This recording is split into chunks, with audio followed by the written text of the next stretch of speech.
Welcome back, ladies and gentlemen. We are here once again with the ClanTour #1 tourney. We are back in semifinal #2 now with two high caliber teams coming at you. We got Team Tim here on the Legion side taking on the Doghouse here on the Hellborn side. This is a best of 3 series once again. Winner moves on to the finals to face Donkey Kong, who just came off a 3-game series victory over Backdoor Protocol. I am once again going to be your main shoutcaster. What you got? Rejoined here once again by the one and only Ramaty. How's it going, Ramaty? Hello there. I would love to talk about this, but they're flying through this graph so fast. This Slow series is down, so fast. guys. Slow down. All right, fine. We'll talk about the bans and the We picks. have to wrap We the have band. to. It's just the natural course of action here. I'm We gonna got say the the. bands. The Okay, cheaper go ahead. Gemini, Draconis, Thunder Engineer, Geomancer. Oh my god. Do you want me to do it a little slower so maybe our viewers can catch that? All For right, we sure. got the Chipper, Draconis, and Engineer banned out here by Team Tim, Gemini, Tundra, and Geomancer banned out by the Doghouse. Take me through the bans before we get into the picks, Ramity. Right. I think one that stands out is definitely the Geomancer. I saw that Team Team has been running that with great success. Also, Draconis, overall dangerous hero. I'm surprised no keeper ban. I'm surprised no Warbeast ban, as Team Team has been running that quite often, as we're already in the second phase of bans. How many coffees did you drink, my friend? Oh my Okay. god. No, but yeah, a lot of the no, to be serious though, a lot of these bans are definitely player specific bans. So a lot of respect bans coming in from the two sides as they definitely know each other quite well. Now into the picks here, we have Andromeda going to be the first pick over for the side of Team Tim. Sir Bensington and the Blitz going to be picked up by the Doghouse. Magnus and there you go, Ramity. There's the Clanks over for Imbaboy.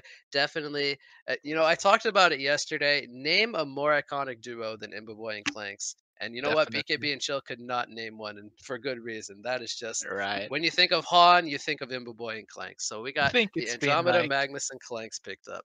Yep. 5 years since that iconic duo came to life, and they still haven't learned it. Still They haven't learned always it. do. But you know what? We'll see if they got a plan in store for the Clanks. They got 3 picks still ready in their draft to kind of address the Clanks as we are now finished here with the bans. We have Kraken, the Gladiator, and Electrician banned out by Znooki. So a trio of initiating cores there. Those strength initiators. We have Lodestone, Bombardier, and Lord Salthoris banned out by the side of Team Tim. Anything standing out there in the second wave of bans? The Lord Star Forest stands out a bit. They usually ban it because they want to pick up a hero that Lord Star Forest counters, and well, there you go, kind of Keeper is not hard countered by Lord Star Forest, but Lord Star Forest is quite a good hero against Keeper. Lodestone, quite a good Asaf hero, so I completely understand that ban, and Bombardier, obviously, quite a Znooki hero there. So overall, understandable bans from Legion. Kraken has been picked up in this exact lineup by Imbaboy yesterday, I believe. So that's absolutely understandable. That's ban, and obviously the other picks, other bans by Znooki are just strength kind of initiator heroes that would fit in this lineup. That is going to be most likely a keeper suicide with the Clank's defensive tri-lane and some strength initiator mid, I predict. Yeah, something like the Pebbles possibly still on the board coming to mind here. We'll see if they do go with something like the Pebbles or if they go for a different style of hero. But at least at least from the first 4 picks, you're expecting this to be an offlane keeper, which we saw yesterday played by Starflsh there, aka Zane, Imbaboy's brother, a very solid and comfortable offlane player. They go with a different one. They go with the Flux there to kind of pull that synergy together with the Magnus and the Keeper of the Forest. But we got to talk about Doghouse's picks too. They go with a Bubbles there on their 3rd pick, uh, as well as the Aluna, and now the Solstice coming out from the Doghouse. They're gonna swap that one over to Znooki. It's been a while since we've seen some Znooki Solstice, and you know what? Are we gonna see that in the jungle, or are we gonna see that as more of a laning Solstice, Remedy? What do you think I'm it's gonna gonna be? confess a sin here. I have never seen Snooki play Solstice, so I'm excited. Overall, this series is my most anticipated series Except if the pandas beat the hex, then we would be playing this. But Yeah, other so than I that, actually didn't get a chance to mention that. You are one of the pandas. Actually didn't have a panda name, so I'm a little sad right? in that regard because you weren't representing the pandas all that well. But you guys did have that series against the Doghouse, so perhaps you can, even shed some light into some of their strategy as you did end up playing a series against them. Definitely a tough opponent, without a doubt. But what do you think Doghouse we're is gonna see? definitely one of those teams that is so hard to predict what they're gonna do because they are all so versatile as players and they're so skilled individually on almost every hero that they have so many hours in this game that it's insane how many heroes they run. So it's always kind of hard to predict. I kind of always trouble hard predicting Znooki. So as like a drafter against Znooki, I would always go for what Imbaboy is doing here is that like let them do what they're doing. You won't predict it anyway. At least not before the game, right? As the picks go, you can kind of see what they're doing, but not before the game, really. So usually just go your own comfortable strategies. As Imbaboy has drafted, I think one of his most comfortable drafts right here against Doghouse, and just see how it works and just try to not get absolutely counterpicked. So I'm looking at the lineup here from Doghouse. Now I kind of thought to myself, are we going to see a jungling solstice? Are we going to see a laning solstice? You hinted at the tri-lane from Legion. Will that kind of, uh, if they do decide to run a defensive tri-lane with Clanks, sending something like just the bubbles down there to deal with that kind of soak some experience. If they have a jungler in the solstice, while the Legion side team Tim decides to run a defensive tri-lane, that would be a very good scenario for them if they were to get good farm on their solstice, as well as possibly the Bensington if they do decide to send him to the short lane against the off lane keeper. They could also look to send Bensington to the mid lane. Doghouse is one of those teams. They are not afraid to send their carry into the mid lane to get him that slower start necessarily in terms of not getting him the free farm, but still getting him that good farm in the mid lane. And then they could look to put somebody else in the short lane. But they do have a dual support lineup more or less here with the Blitz and the Aluna. Do you think we're going to see a Solstice tri-lane or a Bensington tri-lane? What hero, if they were going to tri-lane, would you expect to see that played Okay, in? well, I can tell you what it looks like now. What I was gonna say is they could still run they could still match the defensive tri-lane from Legion with their own aggressive tri-lane with Bensington, Aluna, Blitz. It's not a weak tri-lane by all means, and they could have the Solstice solo top versus the Creeper and the Bubble solo mid, but looks like they're not doing it. Uh, what I wanted to point out that they had so many options to lane, or on how they were gonna lane, but it looks like they're sending Solstice Blitz to the top lane now. I don't know how a Blitz can deal with this keeper who's gonna constantly pull this lane. Uh, so I don't think he'll be staying here for long. I think he'll be rotating away soon, as I've also experienced it on my own skin, and I've seen it Yeah. happen a lot of times that this keeper pull is really hard to counter, and I don't think Blitz is the hero to do it. Yeah, so I've got a chance to cast a couple of the games here where Starflsh, also known as Zane, he's very, very good on these pulling suicides. I kind of hinted at maybe even sending just one hero to deal with that pulling.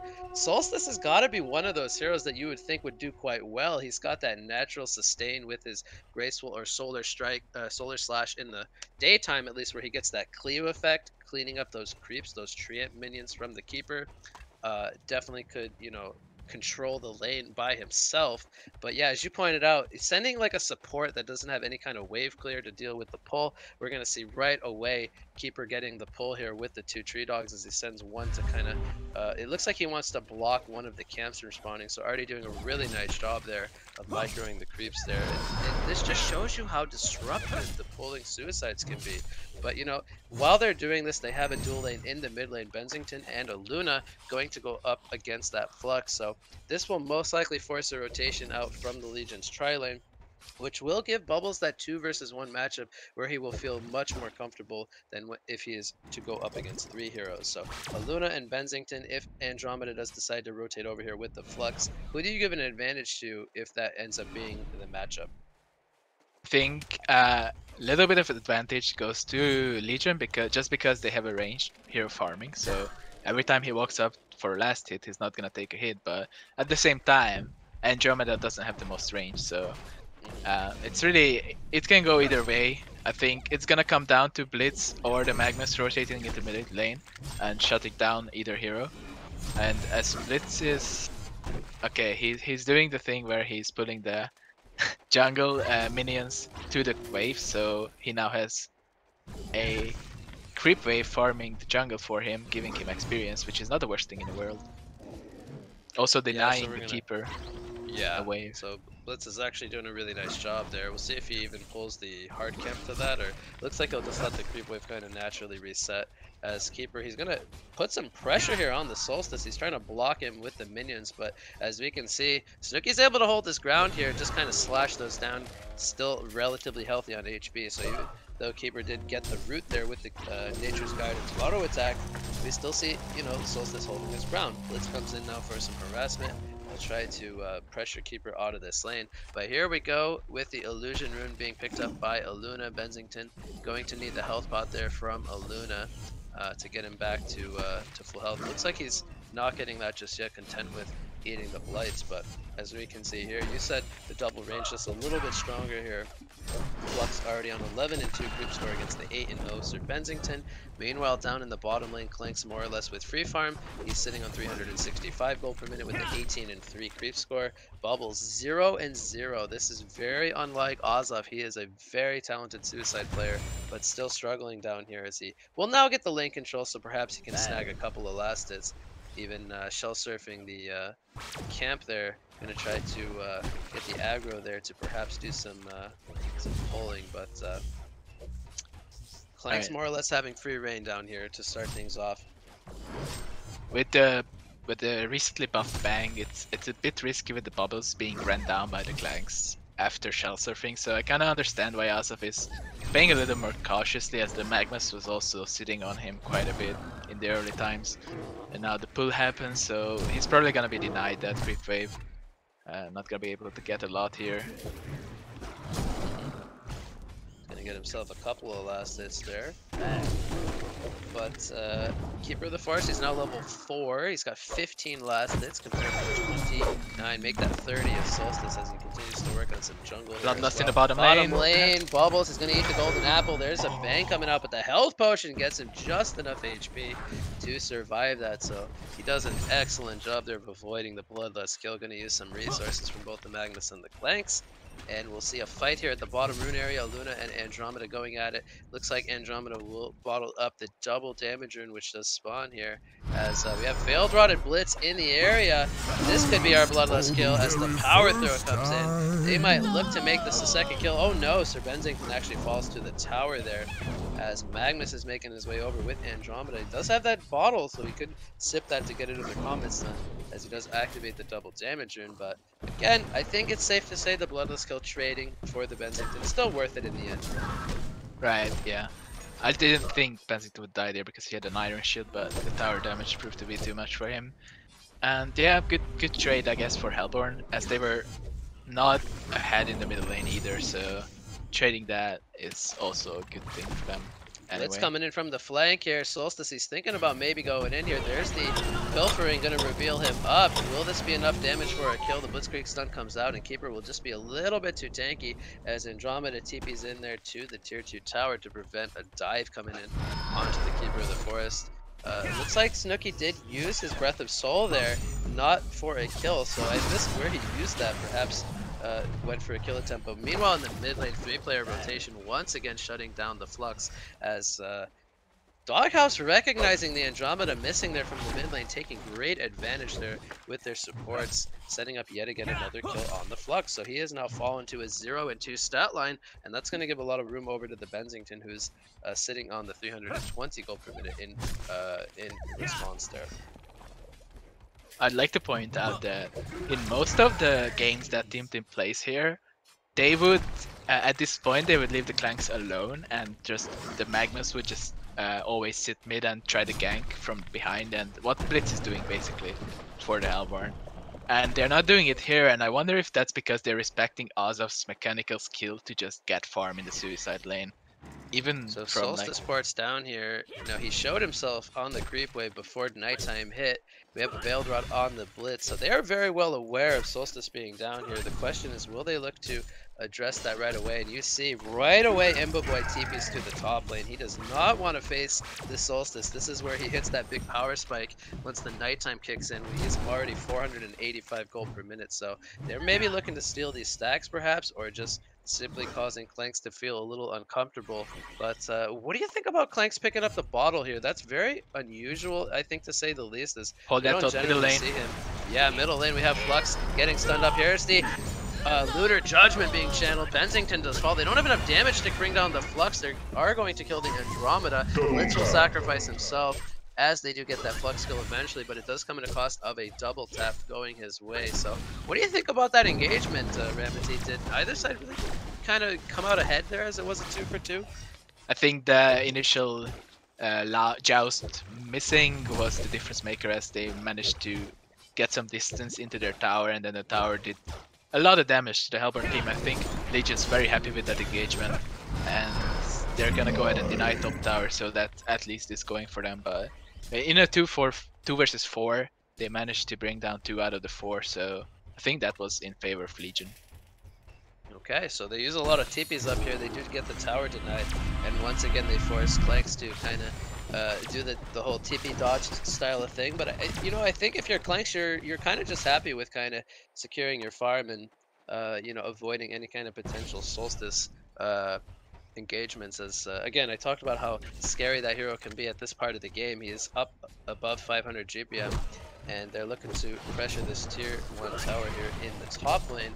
But while this is going on, we have Keeper of the Forest jungling his Ancients over there with his minions. He has the maxed out Nature's Guidance. We haven't seen him use a Keeper root just yet. That is very unlike Zane, as he usually is very on top of those roots whenever they are available. I think he's hearing your thoughts and is coming to mid now.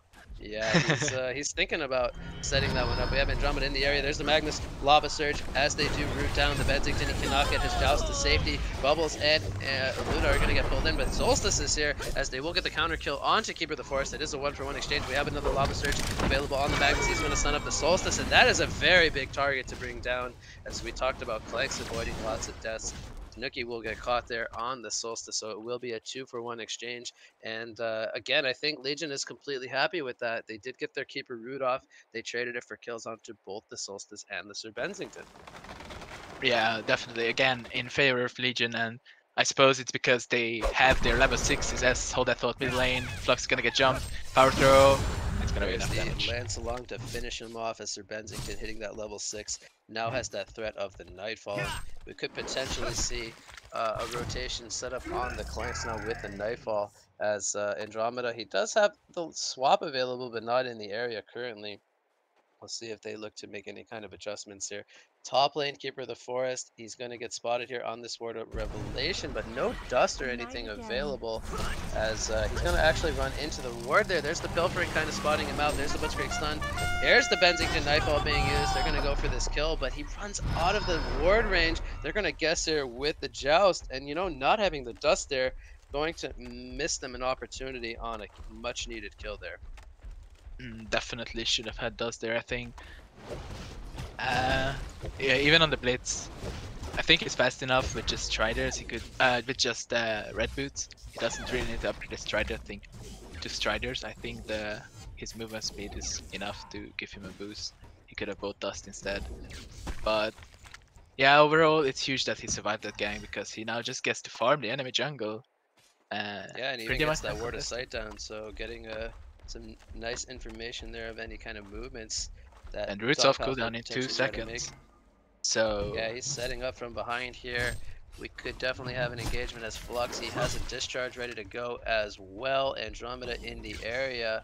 Are they going to start this one off with a discharge into a root, or how will they do it? Here comes the pull into the root. Bensington getting locked down. There's the Comet and the release from Flux following up that stun, and they will once again get the kill into Bensington. He continues to struggle here with the 4 deaths. Both mid laners, sitting on very many deaths here, but Magnus will catch the Blitz here with the Lava Surge. There's a pull into the swap, and Blitz speed will run up as Kalanks does make his way over all 5 players here from the from Team Tim as a beautiful ultimate there from the Solstice, lining up onto 2 Kelfield, holding them in place. They will get the 1 kill onto Flux Magnus with the Steam Bath as Solstice, he is going deep for this kill. No mana for a Common Stun on the Andromeda, but Benzington is now here with the double damage and he will clean up the Andromeda. So a couple of kills going their way. Will they make it one more with the Magnus here as the power supply will come up, 4 charges on the battery. He will deny himself to the neutral creeps as he knew there was no escape there.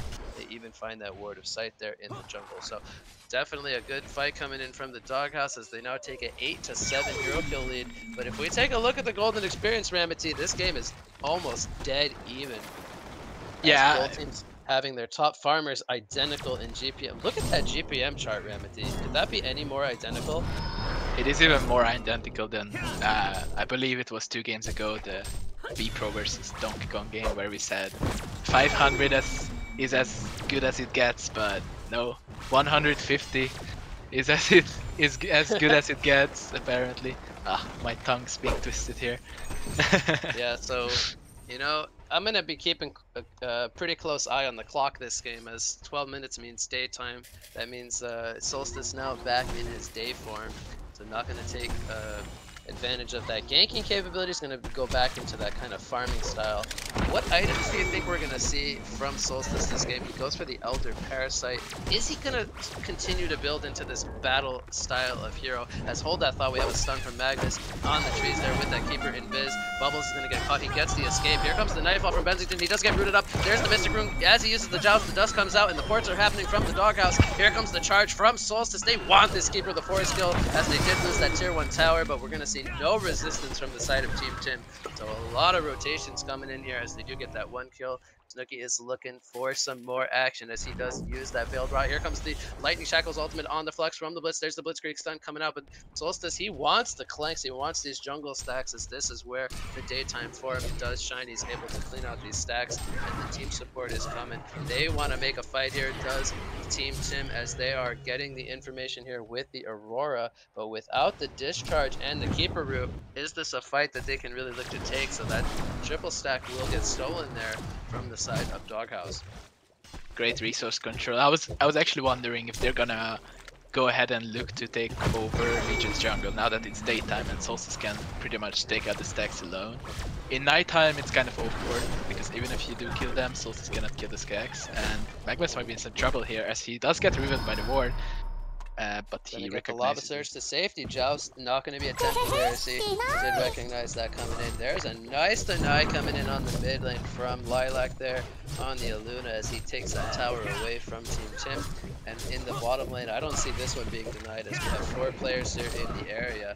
But look at the way the 2 teams kind of move around the map, Ramaty. We see at this high level of play the teamwork, the team coordination, as we see so much grouping up together whenever those ultimates are off cooldown. It's just such a sight to see, as this is, you know, the very high level of play, what it looks like. Indeed, and even though they are quite playing quite well together, they're still managing to get some farm on other heroes than their position ones, as we see Flux kind of close to 300 GPM even though he has 5 deaths. And on the Hellborn side, obviously Bensington, the mid lane was quite hectic, so both of those heroes not having the best of times but still managing 300 GPM is still quite good.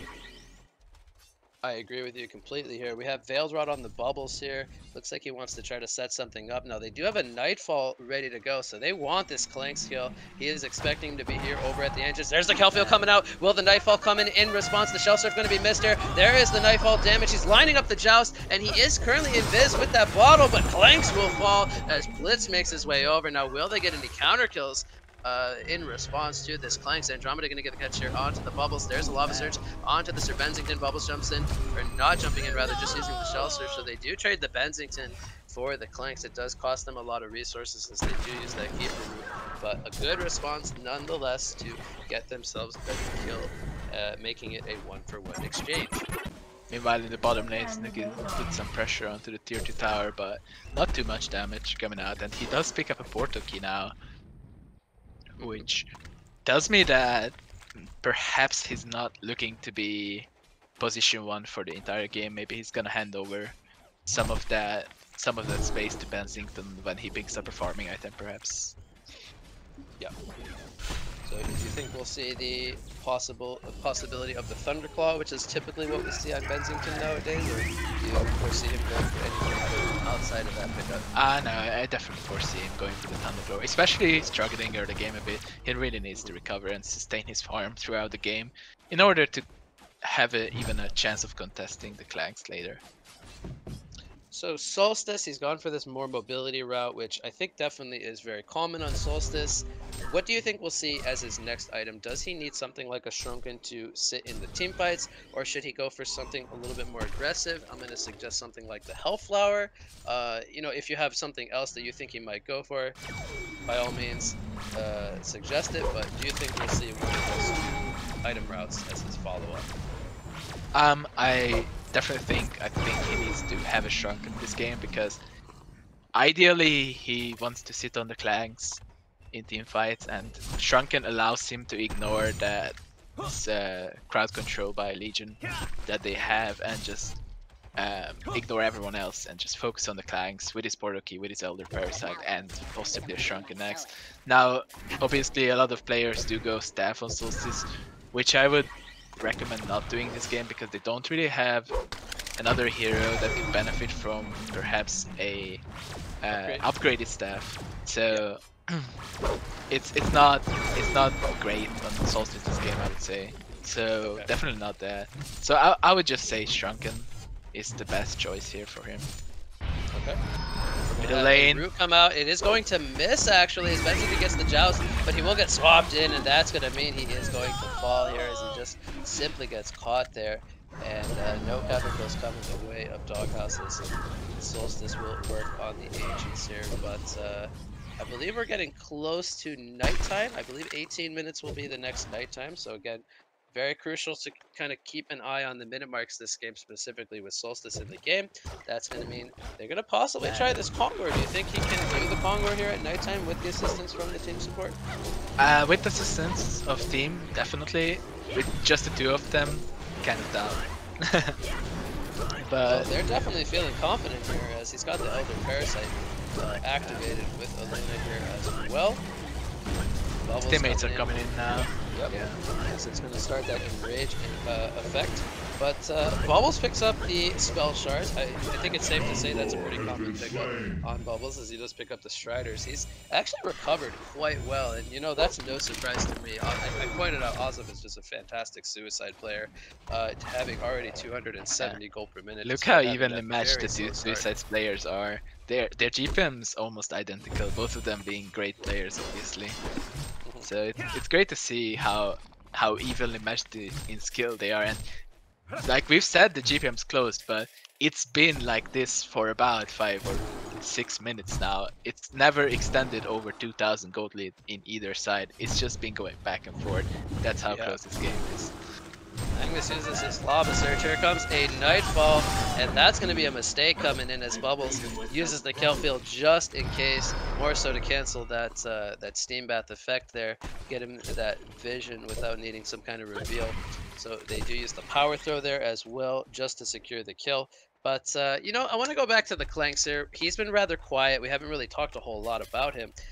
He did go for the Dawnbringer, which, again, I think we saw this style of build yesterday against I'm blanking actually on that series. I forget who they faced in that round 1 game, but nonetheless, he did go for a similar item build, and then he eventually built into something like that Shrunken Head. Is it safe to say we'll see a similar item build this game, or do you expect him to go for all that thought they're jumping on the Solstice in the Hellborn jungle with discharge and with the root possibly coming out? Yeah, Solstice gonna get locked down here. He goes for the Lunar Judgment, but it's not gonna really set up any kind of counter as the team support was not really in the area. I think we'll continue to see Bubbles pushing down here in the bot lane as we see all 5 players from Team Tim grouped up here with the Keeper of the Forest leading the way, pushing this secondary tier tower. So they have the Portal Key pickup on the Keeper of the Forest. Now he's going to have that positioning for that Keeper root. As well as the Magmas now, so they do have 3 Portal Keys, so as Flux is jumping on the Bubbles here, and Bubbles has no more mana to shelter, so but Flux doesn't have a cancel on that. TP. Yeah, no discharge to cancel that port. Right, so back to Imbaboy's item build here. I definitely think, looking at the Hellborn lineup, that he needs a shrunk in this game, no doubt. Every hero on Hellborn has some kind of magic crowd control or damage, so I don't think he can survive without a shrunk in this game. Mid lane, Invisible Magmus just kind of scouting out Hellborn team. Obviously, he needs to be careful because who knows where they have rev wards around mid area. It's quite a common spot to check for wards here. They think they're. So, yep. Hellborn thinks that Legion is doing their counter, sending double power throws there, but it was actually incorrect. So with the death on Solstice as well as the tower push up in the top lane, we see the GPMs kind of flip as Solstice was very, very high previous to that death. He was like upwards of 550 gold per minute. We saw Clanks below 500. They kind of swapped roles now. Is that troublesome? Is that scary for DogHouse with Clanks being this late game powerhouse hero? Is Solstice a similar style of hero? Is he able to kind of compete with Clanks moving forward? Channel the mid lane. Actually, hold on, thought we have the discharge coming off. Yeah, there's the eruption, but a great fallback coming out from the side of DogHouse. It's almost like they expected this all along, and they bait out a couple of ultimates there. So great positioning coming in from the Hellborn side there. But yeah, I'll pose the question once again to you. Is it troublesome that the GPMs have kind of flipped? Is Solstice that hero that can really pose a threat the longer the game continues against the Clanks? I would say no. Solstice is not gonna be a threat to the Clanks for too much longer, as he picks up a shrunk ahead, and by the time he has his next item, I think he'll have enough items to deal with the Solstice. We could even possibly see just straight up a wingbow from here, and then the Solstice will be in kind of trouble as engagement. We have a jump coming out. Yeah, there's the Bubbles gonna get the Kelfield up onto 2. Luna is here with the power throws as Bubbles will fall as the first victim. Here comes the Keeper Root locking down both the Benzington and the Solstice. Benzington is going to hold his ground. He will fall though, and Andromeda will be the only victim to fall for the Legion side as Solstice. He's now on the run. Can he make the escape as the portal key is getting disabled by the Tree Dogs? Meanwhile, over in the bot jungle area, Luna will fall. It's going to be a double tap coming out for the Flux as Znooki will get the TP on out to safety there on the Solstice. So it started off with the jump from the DogHouse, thinking they had that advantage with the 2 ultimates on cooldown. But as we can see there, the fight was brought better from the side of Team Tim, making it a 3-for-1 exchange in their jungle. What a well-timed Keeper Root.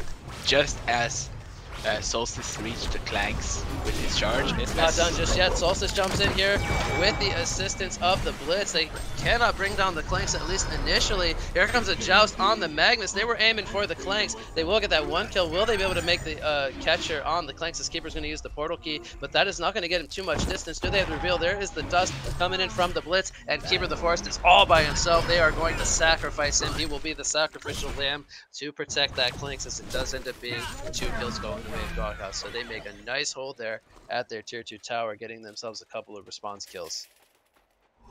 Great recognition by DogHouse that they have their cooldowns, so they have less things to protect the Clanks with, and they're looking to be stealing Legion Kongor here as a double damage response for Znooki.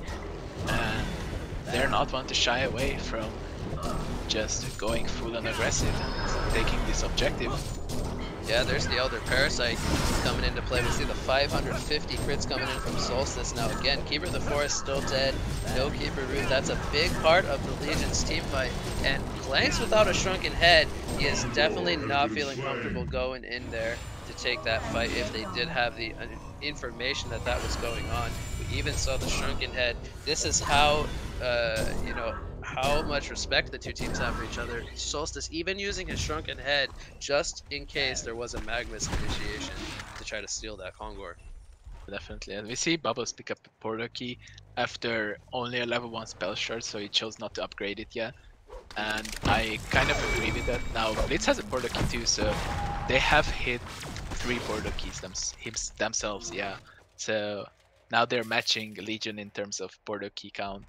And I do think they needed that. For Bubbles is a great initiator and is even more slippery for portal key, so definitely agree with that. Going to pressure this tier 2 tower.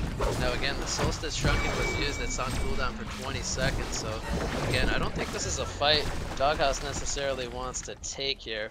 But we talked about the Thunderclaw and Benzington he has not opted for that. He is really valuing the shrunken head. Top lane, Aluna's going down to the Flux and the Magnus. Yeah, she has used the tablet already as well as her deja vu. She's gonna get caught here as she was trying to get this tier 1 tower split pushed down, but as we saw there, Clanks came in with the deny, so gonna give up a kill there as well, unfortunately.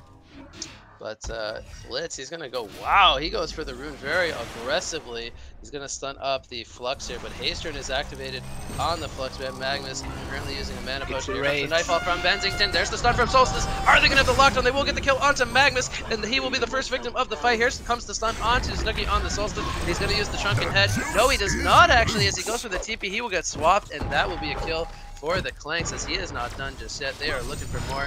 Benzington going to fall here. It is disastrous for the side of DogHouse. 3 kills go in the way of Team Tim as Bubble split pushes the bottom tier 2 tower while this was going on, but 3 for 1 exchange is not what you're looking for at this stage of the game. This is going to open up a Kongor steal for the side of Team Tim, and is this a fight that DogHouse can look to take here as they have currently 2 players dead? Look at Bubbles though, he's almost at half HP of the Space Tower in the bottom lane, so I don't think DogHouse looking to fight, because they just took Legion Kongor, they took away any chances of Clanks getting a token, obviously, and they technically have the buff advantage.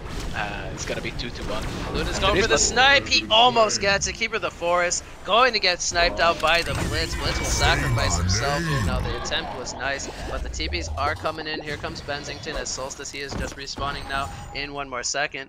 Kelfield gonna lock down Flux, but he's gonna use the Shrunken and he will make the escape. Benzington, he cannot line up the Joust to stop that TP from Andromeda, so the attempt, again, it was very close to being a steal there on the Kongor with the power throw, but they did get 1 kill for 1, exchanging their Blitz for the Keeper of the Forest, so in the end, not gonna be too bad of a fight.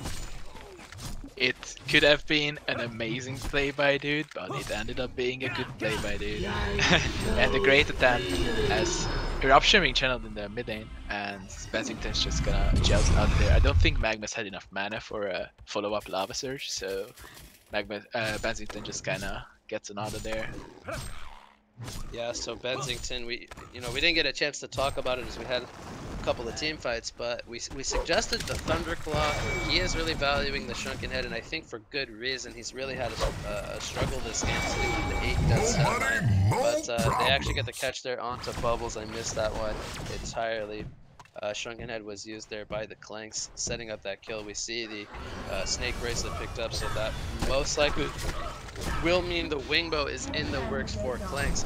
But do you agree with the Shrunken Head build up for the Sir Benzington, as he's kind of just really struggling to stay alive in these team fights? Top lane, hold that thought as we actually have Solstice holding his ground. Here comes the knife off from Benzington. Will they be able to turn this one around? Solstice is going to fall to the Flux, and now Benzington, is he going to be able to win this man fight 1 versus 2? There's the release coming in from the Flux. They will get the 1 kill onto Magnus, and now Flux holding his ground here. Benzington, will he be able to survive? 50 life on the Benzington. He needs to make the juke. He goes for the Joust into the TP, but there is Keeper of the Forest with the Flux portal key, and it ends up being a 2-for-1 exchange.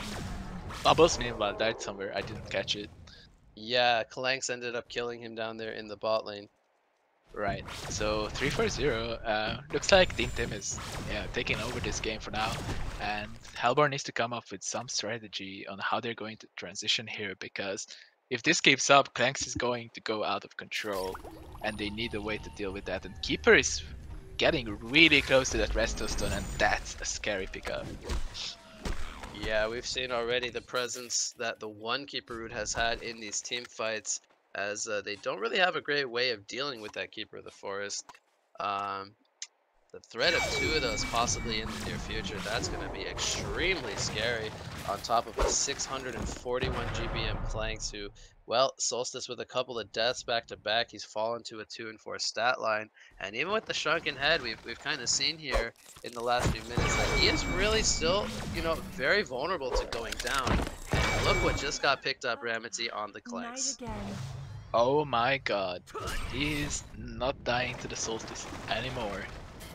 That's sure. A Wingbow here at the 30-minute mark. He is very, very scary. We'll see the power that will show us here in the next upcoming team fights, no doubt, if he's able to get that shrunken head off. But safe to say they're going to need some sheep sticks here moving forward, possibly on a hero like Bubbles. Yeah, and I see Aluna pulling 3.5k gold here, so could be a sheep stick on her too.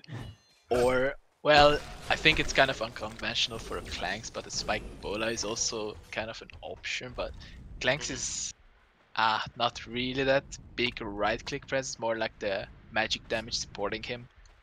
But in any case, Legion team is grouping up here, and they're looking to pressure some base here. And if Solstice is not careful here, they can get picked off very quickly Double with this damage, double damage. Wingbow on the Clanks. He's sitting on that cliff, forcing out the glyph of fortification.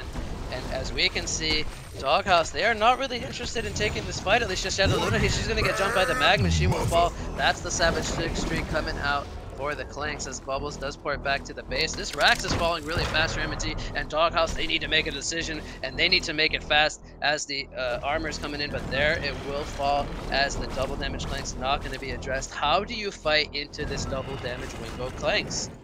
Well, as we can see, you just don't. It's really scary because if they do take a fight there and lose it, they could just potentially lose the game. In compared to just losing one Rax, that's a bit of too big of a risk. I suppose they didn't want to take it, especially only with 4 heroes alive. Obviously, Aluna did have a buyback, but there's a high chance they would still lose that fight, and then it would be really tough for them to come back to this game.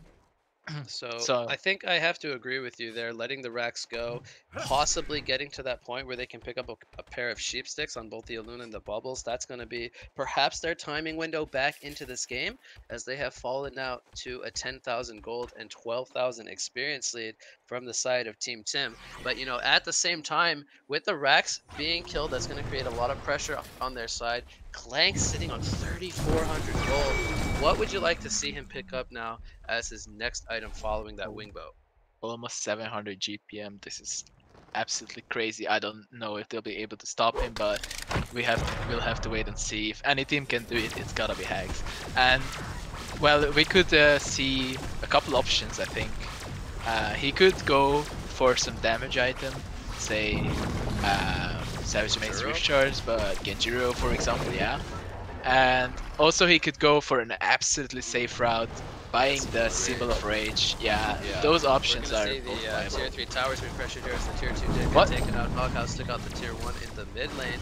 But, Znooki just blew his ultimate Lunar Judgment in the corner there. Wow, I missed that. But they're going to have the jump here on the Clanks. There's the swap coming out as we see the Flux jumping in with the pull. There is no Keeper Root being used. Just he jumps in with the Keeper Root and then Bubbles does fall, Luna does fall. There is double buyback coming in from both the Bubbles and the Benzington. Will they be able to hold this fight as the Shrunken Head not going to be used by Znooki there? He will fall, and he does have a buyback. So many buybacks being used. Can they bring down the Clanks as the Kelfield is holding him in place with the Shrunken Head down? And now it's going to be a quad kill coming out for a Clanks. Make it an annihilation as he does end up falling finally. The buybacks are just so many. The first buyback going to be used by the Clanks here. Will he buy the post and rejoin the party? It looks like Clanks is here, and he is ready to fight. Solstice is on the run. He does not have a Shrunken Head, and Bubbles will also fall back as we have the first buyback coming in from the Solstice as well as the Magnus. What a chaotic fight. There's the second Keeper Root, and will it be enough to secure this team fight? The Keeper of the Forest will fall. Benzington, he is on the chase as the Clanks is pounding in the auto attacks. The GGs are called here, and game number 1 is going to go to Team Tim here at the 34-minute mark as they have built themselves this large lead, taking out the second tier of Raxus. So final thoughts here on game number 1, Ramaty. Absolutely crazy fight. It was just a mess and very well played. I just gotta say, you gotta respect this draft by him, boy. He came up with this draft, and it's been. I think it has 100% win rate. I don't think anyone's been able to stop this draft from working its way. It's the German gears are turning. It's just great to look at, and it looks like Snooki's gonna have to respect these heroes a little more. Yeah, safe to say, game number 2, we could see some different bands coming up moving forward. But you know what? We'll just have to wait and see once we get there. So we're going to go on a short break, ladies and gentlemen, as we get game number 2 coming up for you. But we're gonna see here if Doghouse can bring it back and force a third and final game. So stay tuned, ladies and gentlemen. Semifinal number 2 coming back up shortly between Team Tim and the Doghouse. Welcome back, ladies and gentlemen. We are here once again in semifinal number 2 in the ClanTour number 1 tourney. We have the Doghouse here on the Legion side, once again taking on Team Tim here on the Motion Hellborn side. Team Tim coming off a Andromeda. fantastic game 1 victory. I am once again going to be your main shoutcaster. What you got rejoined here by the one and only Ramaty. Ramaty, what a game number 1 that was here to kick things off in semifinal number 2. Definitely, and I can't expect any less from game number 2. But would you look at that? What heroes are banned? So yeah, I'm gonna go over them. We got Tundra, Keeper of the Forest, and Clanks. Two of those being key parts in Team Tim's victory there in game number 1, going to be taken away from them. And you know what? I don't think we Magnus. need to talk about them too much. I think they're banned for quite a good reason. We have the Chipper, Draconis, and Engineer banned out from the side of Team Tim. And if I'm not mistaken, I believe those were the same 3 Glacius. bans. So not changing up anything. Moving Belfagor. on from game number 1 here to game number 2. That Mbappe didn't need to change anything. I think those bans worked perfectly for him. Engineer on Znooki is quite a dangerous tool, so agree. And picks are gonna be Andromeda, Lodestone, Glacius into Magnus, Belfagor, and again Imbaboy kind of picking up those conventional kind of heroes that are always nice to see in a team. And Snooki, what stands out for me is the Belfagor pick going a bit funky here. Yeah, so he didn't really change anything up there. Andromeda and Magnus, the same 2 support heroes for the side of Team Tim. They will just simply have to change up a couple of cores as they got a couple banned away from them.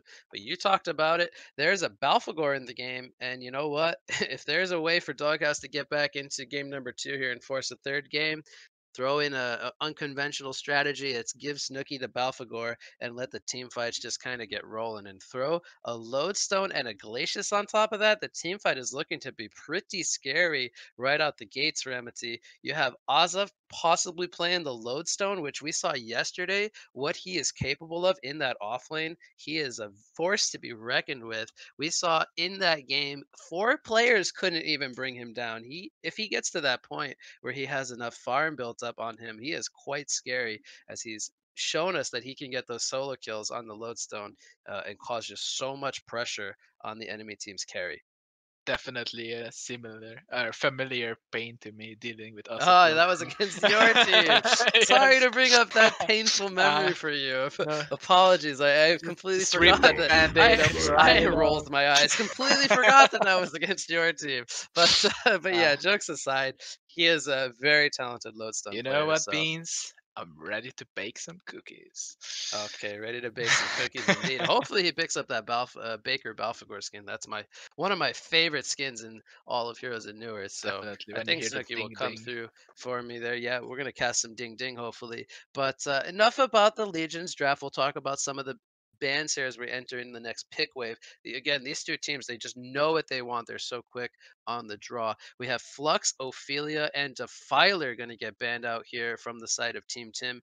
Puppet Master, Gemini, and Sir Bensington going to be banned away from the Doghouse. So take me through the second wave of bans there.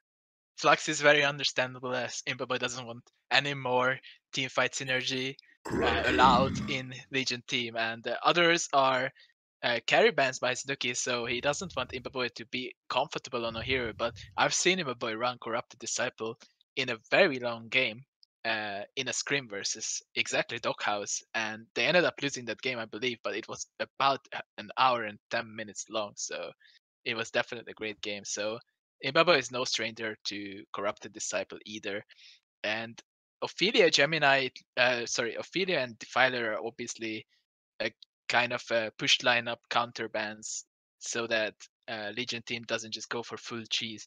And Hmm. I wonder because I've seen this before picked if they're gonna pick a deadlift, that's gonna be something they're Oh, interested in. that's Uh, that's an interesting one. Deadlift's a hero that I think is kind of overlooked sometimes by some of the teams because Not only if he's able to pick up something like a Staff of the Master, just really bring that team fight presence with that spam ability from his unholy strength, stealing the strength every couple of seconds.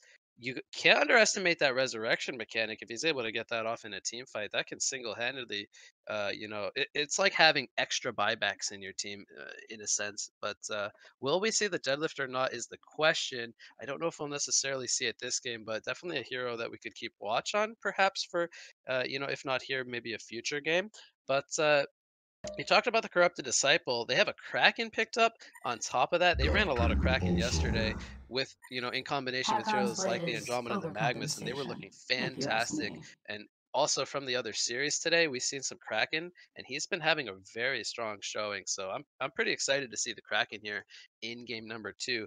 But speaking of powerful hero combination and options, we have Doctor Repulsor and Moira making it all the way to the fifth and final pick, Ramaty. That's a hero that we see very often banned in the first banning wave. They get their hands I on that hero I here. know Znooki doesn't respect the Moira enough to ban it ever, I think, but or not respect, but he doesn't really ban Moira. So it making it in this series is no surprise. I would be more surprised it making it against like Big Ego Crew or Donkey Kong or teams like us, for example. We value the Moira very high as well. But in this matchup, uh, it is not a very commonly picked hero between these two teams, and Warbeast to finish up the lineup. Yeah, there's the War Beast. Ban away Zane's Keeper of the Forest. Guess what other hero he's good at pulling creeps with on that suicide lane? War Beast. He did the Wasn't a dodge. trick question there. Sorry. I know I paused there. I was kind of hoping you'd fill in Wait, the it's a blank white for me. soul. But no, it's not Wild Soul. Yes, that is another pulling suicide. But no, we've seen Zane play yesterday, both the Keeper and the War Beast, and he's going to show us here once again. You ban the Keeper away, I'm going to pick up that War Beast. And guess what? They have that dual core lineup between the Corrupted Disciple and the War Beast. Throw an Andromeda minus armor with the Aurora on top and even a Kraken with the Torrent. That's a lot of physical presence coming in from Imba Boy's draft here on the side of Team Tim. Do you think that that's going to be a little troublesome for them, that they lack a lot of magic damage here on the cores here? They have a lot of physical damage that Doghouse is going to have to deal with. I do think armor boots is gonna be the the boots of choice for Snooki. Even if they're not facing a lot of physical damage, I think armor boots is great on Balfagor anyway. But Hmm. now it's just absolutely cracked. And yeah, I don't know if they'll suffer from not having magic damage, the eruption being there, and technically the corrupted's uh, electric tide is also magic damage. So they have some, obviously not all, and I don't think we'll see 5 void talismans, but we might see some void talismans. For example, on the glaciers would be a uh, Okay. prime hero to pick it up here. So we didn't talk too much about the Doctor Repulsor pickup. That's going to be Legion's position 1 hero here, played by Fa. Now, whether or not he gets the priority farm, I'm actually expecting that to go into more of the mid lane, where they do like to run Balfagor in the short lane.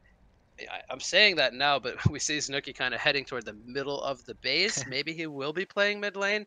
Again, not going to be too sure how they will lane this, but one thing I do really like about the Doctor Repulsor, we think about the Corrupted Disciple, what he's really good at, and he's really good at sitting on the enemy carry with that conduit and being able to drain their damage over the course of the team fight. But with a Doctor Repulsor picked up, he's going to be able to I say freely, but he's going to be able to have the ability to fly, in the team fight, break that distance of the conduit and just really wreak havoc. I feel like in the team fight, as Warbeast is another hero that really, doesn't have that lockdown for a hero like Doctor Repulsor. So if Doctor can get off to a really good start this game, I feel like we could see a really strong performance here. And I think a lot of that's going to come down to how well both Balfagor and Lodestone do in their lanes. Because Balfagor, he could create a lot of space for the Doctor Repulsor this game if he gets those team fight For auras sure. going, the team fight tower push presence kind of kicking in. And also worth mentioning that typeracer, aka Fa, is definitely the doctor player you want in your team. He's been very consistently performing amazing with Doctor. It's one of his signature heroes that when you think of Fa, you just think Doctor. So definitely uh, a player that is a force to be reckoned with here. Yeah, so right off the bat here, we see Warby sending in the Hellhounds into the Legion jungle. The Ward of Sight giving them that information, and this could be a big part as to why they were picking up the Glacius initially in their lineup. Maybe they expected with the Keeper ban that they would go for this Warby's pick, as they're going to be able to freeze those dogs and stop that pulling effect from happening. And what would happen if the Warbies can't get his pulls off? Is he going to be able to sit down here in the bottom lane, or is he going to be forced to go into the jungle early on? I definitely think he cannot lane here without pulling. He would just die to the Glacius and the Moira, possibly sitting on him until he's boxed out. And obviously the Doctor is not going to be much of help until he gets some levels in killing a War Beast. But if he can close the distance, he can deal some damage to him as well. Obviously War Beast has no escape mechanics early on, so he definitely needs that pull. And he does have mana to resummon his dogs here. I think he will go ahead and do that because he doesn't want to feed any more gold to the supports early on here. And that dog is kind of close to dying as well. Okay. Yeah. So one he of needs to the sneak Yep, in somehow with the dogs to be able to pull. Otherwise, this will be very hard for him. Yes, I was just gonna say, very simple here. The dogs, they are permanent, of course, once they're spawned. So resummoning them to deny experience definitely could be. Yeah, there he goes ahead and resummons them. So I definitely agree with that choice there. But he's gonna try to get that pull off once again. I don't think he'll be able to have that up in time if this one or this set of wolves does get killed off here. So if they're on top of that, we'll see. Moira going to go ahead and spot those out. We'll see if he uses his Shards of Harkon or not. But again, Glacius and Doctor in the area, and if these wolves die, I don't see Warby's getting this pull happening. Going to go ahead and possibly use a freeze there. We'll see if they do end up killing the dogs off. So now all they have to do is make sure that creep wave doesn't go into the tower where it will get pushed. As we see, dude, they're on the Moira. This is just, I love this high level play. I have to keep going back and saying it. These players, they just understand what they have to do in order to kind of get the ball rolling for them. But we're going to see here the third set going into the jungle here. Will they be able to stop this one, as they have to, continuously keep worrying about that going on. Oh, it takes 2 tier 2 tower hits, so the dogs are gonna be a little low here. Yeah, so anyway, we've talked about this Warbies very extensively. I do want to talk about the other lanes happening across the game here. We have Lodestone going into the top lane all by himself here into the off lane, 1 versus 3, as we have Magnus picking up the Marchers with Andromeda and Corrupted Disciple. He will be getting that priority farm here up in the top lane. But in the mid lane, we have a 1 versus 1 with Balfagor and Kraken going at it. And then, of course, we see Glacius. He's been doing some jungling now as he's been freezing the big creeps. This is not something we have not seen from Platycris, aka Lilac there from DogHouse 2, as he's done this in scrims before, and he's had very, very good performances on the Glacius. I've even seen games where he's had 500 GPM on the Glacius. Now, I'm not necessarily saying we will see that here in this game, but it is something to keep an eye on, without a doubt. It is very surprising, and again, I think that 500 GPM game was also against us. Oh no! Another painful memory for you. I'm not doing this on. That is okay. I promise you. I'm sorry. And middle lane, Kraken versus Melee should be, well, it's pretty even, I guess, but for now Znooki has the advantage, so I guess he's having a fine time. But Kraken versus Melee is kind of always a nice matchup for Kraken.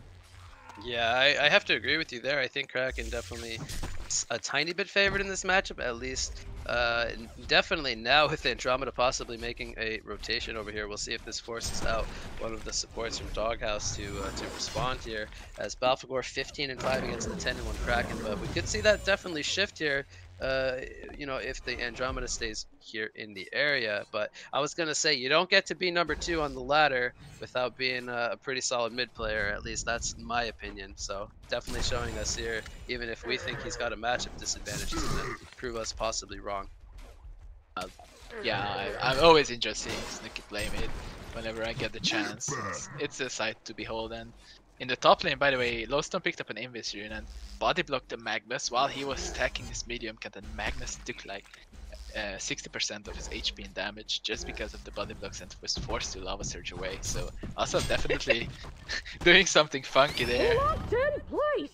Yeah, we see the conduit being used there as Corrupted picks up the Marcher, is going to force out that rocket drill, but the Invis Rune going to definitely get him a little bit of experience. Now he was 1 versus 3 here, so I have to imagine he got boxed out pretty hard initially, but it's always tough to stop a Lodestone entirely from getting that experience, at least at some point. But if we take a look at Warbeast, he's still doing pretty well. He's level 3, he's got only the 5 last hits, but again, that's credit to the supports kind of really pestering his pulls as he's actually pulling. I don't think he means to do this here. He's pulling the wave there as he's trying to catch the next one. Actually going to miss part of it. So definitely. So now he's assembled one wave with this. Yeah, two different half waves. A little bit funny there, but yeah, he's gonna continue to try to keep getting that experience as he continues to ferry himself mana pots. But you know, his main goal, I think, as the offlaner isn't necessarily always to get all of the creeps. It's just to simply deny experience from the Doctor and to, you know, get as much as he can, which the goal there is to get that level 6 as fast as possible. As I keep rambling on, we have the Bloodlust kill happening, Ramaty. I hope our cameraman got that, but if he didn't, I don't fault him because I missed it myself. Lodestone falls, trio of heroes there. Gotta think that the fully completed Steam Boots had a big part of that, as no marchers on the Lodestone, so the ability to run him down there, as well as the team support there, so that will be our Bloodlust kill. And you know, despite that Bloodlust kill, we still have DogHouse in a bit of a lead here. 170 gold and 1,000 experience, and a lot of that's due to Glacius kind of jungling here. He's already level 5 Ramaty on the Glacius. Doing great. Moira setting up her ephemeral forge. Here comes the Hell on Neworth and the freeze from the Glacius, and they will lock down the Kraken. Will Andromeda be the next victim, as well as the Cookies are trying to get the body blocks there with the Gingerbreads from Balfagor with that corpse conversion. Andromeda not with the Marcher, so they might get this secondary kill. Meanwhile, in the top lane, Lodestone does go down to the Corrupted Disciple, but he's gonna fall to the tower, and that's a big exchange. Meanwhile, in the bottom lane, we have Warbeast falling to the level 6 Doctor Repulsor. Ramaty, how many of these kills can we really catch on our camera? I mean, come on, there's kills happening everywhere. I'm okay with only catching one of these. These are all simultaneous kills. I don't even know how to cast this. There's just kills happening everywhere. But yeah, all of a sudden we have a 4-2 hero kill lead in favor of the DogHouse. Yes, 2 out of 3 of those kills were in favor of the DogHouse, so they're definitely taking an early lead here. Both Znooki and typeracer, aka Fa, is over 400 GPM, so this is where they want to be right now, and I hope they can transition this to a nice mid lane lead. Dr. Repulsor, he's going to find Warbeast here. Now he does have a point in the opposite charge. He's going to use the pull there as the TP support is coming in. He's zooming, flying left and right. Will the TP support get there in time? There's the Shards of Harkon, but it will only stun up the Andromeda. And now Dr. Repulsor is out of mana, more or less, with the Sorcery Boots coming up there. But again, going to put some pressure on the Warbeast as he is currently level 5, working on that level 6. But yeah, I was going to point out how the Glacius, he's 230 gold per minute, he's level 5 now. It looks like he's kind of charging at the conduit in top lane onto the yeah, there's the top lane. Magnus going to get stunned, get the stun up as the rocket drill was forced out. Lodestone falls once again, and Ozlov is continuing to struggle here with 3 deaths now. Meanwhile, in the Legion jungle, Hasted Kraken taking out the Moira. That was without a release the Kraken, so just so much damage coming in from that level 4 splash, as Moira without the Marchers not able to make the escape there. So Doctor ported home, and this has to be a good game sense by him the way if he calls this, because now he doesn't want to go to the bottom lane. He might possibly gank him, and if he can sense this, he has great game sense. But obviously, Dr. Repulsor, I think that was avoided there by the Ward of Sight.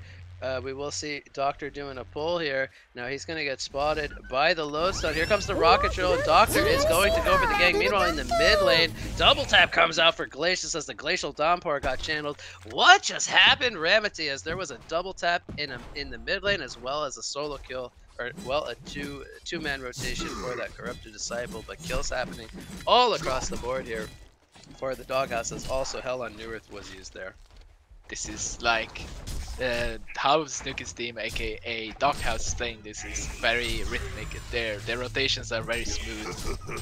And Okay, it's now great they're work. getting a little bit greedy here. Is this going to come at a cost here as Magnus is going to stun up the medium camp here? Balfagor, he's holding his ground here, has the Energizer still ready to go. Andromeda can't get in range for a Comet stun, but Magnus, he's leading the way. Kraken, he's going to get the Tsunami charge. He gets the Tauren off. Here comes the release to Kraken, and will Balfagor into falling. The Metamorphosis is used by Warbeast as well, and here comes Glacius with an Ice Imprisonment Freeze on the Corrupted Disciple, with 5 players rotating here on the side of Team Tim as Dr. Repulsor will fly to the Tier 1 tower and get the port on out to safety. So they do, I believe, steal that hard camp, and they do sacrifice their Balfagor for it, but they do rotate 5 players up there. Yeah, in the end, not the worst money trade for Legion, but definitely hurts losing Znooki there a bit. But overall, I would Glacius, say he's setting up here in the mid lane. Here comes the Ice Imprisonment. Dr. Repulsor going to fly in. He's going to get the opposite charges off on the Kraken. He does zoom after him, and he has mana to follow it, and Kraken will fall once again. Serial killer streak coming out for Fall there on the Dr. Repulsor as he is spotting the 430 gold per minute mark as he takes over the top of the GPM chart there. Corrupted Disciple just barely behind him. Actually, no, he takes over with 437 as he's working on the jungle stacks there. it looks like Asaf is looking to channel some Shatter Storm up in the top lane, sitting in the trees there. Have to look out for that. I'm gonna look at the spell and call it if it happens. And meanwhile, all this is happening. Warrior is farming in the bottom lane, and here comes hopefully a Shatter Storm being channeled. Will he get the Rocket Drill off in time? It's going to be avoided there by the Magnus. The Steam Bath off, and now Lodestone, he could be in some trouble. There is currently 10 power supply charges on the Magnus. Lodestone is going to fall, so he misses that opportunity there for that kill. As mid lane, we had Hella on Neworth, it looks like, used there to put some pressure out onto the Kraken, and this will, force a little bit of some tower damage, but there we see the splash taking out the cookies from Balfagor. Definitely. And double damage room in the top lane. Kraken's gonna go ahead and get that, and I think they're gonna look to turn that into some type of gank in the mid lane onto Znooki, because he's still farming 360 GPM, which is pretty good. Dr. Repulsor is going to break the sorcery ring there for the icon of the goddess as he just gets in that gold, and this is kind of a crucial moment here for Dr. Repulsor. What will we see him do? Will he look to continue to farm stacks, or will he look to immediately get charges on that? Glacius going to run into Warbeast. Here comes Dr. Repulsor flying in with the opposite charges, more with the Shards of Archon and the Mana Sunder, and that will be a quick and easy kill on the Warbeast. And Zane not able to get his Middle lane off there. Yeah, meanwhile, middle lane, we have an engagement with Lisa Kraken locking up Alpha. Will he be able to hold this ground? He will fall as he did not get his hell on Neworth off the Gingerbread. Still trying to do work afterlife as Andromeda. Will he fall? Yes, he will. The micro coming in from Znooki. He picks up the double tap as he does get the 1 kill onto Kraken initially. Corrupted Disciple now. He could be in some trouble. There's the Mana Sunder coming in. The Gingerbreads are trying to do the slows up. Will they have any follow-up damage as Lodestone not feeling comfortable to go back in with a Rocket Drill into a head smash? I gotta think Corrupted could have possibly killed him before that with the conduit, the electric tide. So probably the right decision by Ozaf to not look to re-engage there. Called that Doctor was actually starting to run from the bottom lane into the bottom rune area, so maybe Imbaboy was not feeling like risking that he dies to the Doctor for a Lodestone kill. Yep. So we see almost 500 GPM on the Dr. Repulsor. I've got a chance to cast a lot of Foz games when he does play Doctor. He loves to go into items like Gnome's Wisdom. Sometimes he goes into either Ghost Marchers or Steam Boots, but then he likes to go into either the Hellflower or the Shrunken. I think I saw him pick up a Mana Tube, which he's got being delivered to him, so it looks like he will be going that Gnome's Wisdom. Likes that extra bulk. Now, meanwhile, in the top lane, we have Rocket Drill coming in on the Magnus. The Glyph is used here. Will they get the last hit on the tower as Doctor is flying around? He's going to get the opposite charges here on the Magnus. Corrupted Disciple gets the last hit on the tower, and Lodestone does fall, but now will Corrupted Disciple fall through the Dr. Repulsor? Yes, he will. It's going to be a double tap coming out for Fa. Make it an onslaught streak as they do finally bring down the Corrupted Disciple once again. Fa is snowballing out of his Meanwhile, mind in the right mid lane, we have Demonic Pathogen being used from the Balfcore. There comes the Shards of Harkon into the Mana Sunder, and Kraken will fall once again. So Znooki gets another kill, make it a serial killer streak for him as he's nearing the 400 gold per minute mark. And this could very well be a tier 1 tower push coming out as we see the rotations happening possibly from the Hellborn side. But Warby's not with the most amount of HP. I think this tower will fall here as an eruption is being channeled. No, that is not going to end up working out as Balfagor and Glacius completely fall back. But Just look a what little Glacius delay. has in his inventory, Ramaty. It's always a surprise when Lilac comes out of the jungle with the 30-minute portal key with Glacius. It's just so you wouldn't think like he has that much farm, but he just somehow makes 300 GPM in the jungle with Glacius so easily. And Yeah, great and rotations too. not only that, but Moira, played by Dude, he's got 260 gold per minute. He's almost on his way to a portal key. We're only 13 minutes into the game, Ramity. He's sitting on 1,700 gold. So, you know, the supporting cast here, a lot of gold being saved up here. As Dr. Pulsar, he's going to get the quick kill here onto Andromeda at the top river area. That's a savage 6-3 coming out for Fa as Kraken uses the Tsunami Charge. And you know what that means? He's going to be in some trouble. He locks both of them down here in the release the Kraken, but I don't see him getting out of this one. There's going to be one more flight available with the remaining mana. Make it a domination streak coming out for Dr. Repulsor, and it's starting to get scary here 14 minutes in as the core items are just doing so much work here.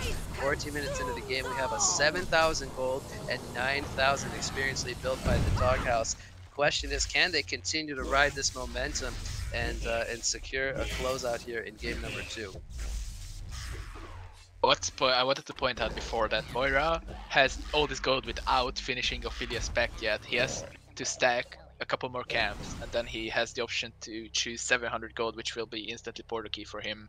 But he's close right now without it 15 minutes, so that leaving him farm the bot lane alone while his team was killing Hellborn was a great choice. And he has 42 creep kills. He has more farm than the Lodestone. He's Lodestone only on 28 last hits, 215 gold per minute. Dude on 311. That is just so well played. Okay, but this is a bait by Hellborn here.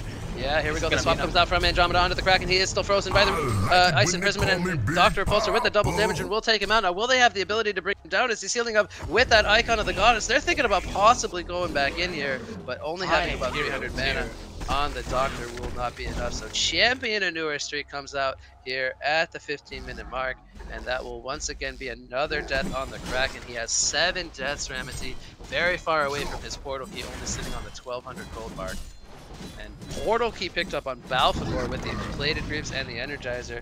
Top lane, we have Doctor looking for the Magnus here. He's going to fly in. Doesn't have mana for the opposite charges. There's the dust coming out as he does force the Lava Surge. Will he have enough damage for the kill? There is one more auto attack needed. Shards of Harkon going to be put onto the Dr. Pulsar. They will get the kill onto both the Andromeda and the Magnus, and the aggression just does not stop from the DogHouse. Tier 1 tower falls to the team, and the lead continues to grow. 11,000 gold and 11,000 experience now in their favor as Doctor, he has the Steam Boots and the Gnomes working on that Hellflower. I believe he just got the first Arcana picked up as well, so he is not slowing down anytime soon. 610 gold per minute here on the Dr. Repulsor.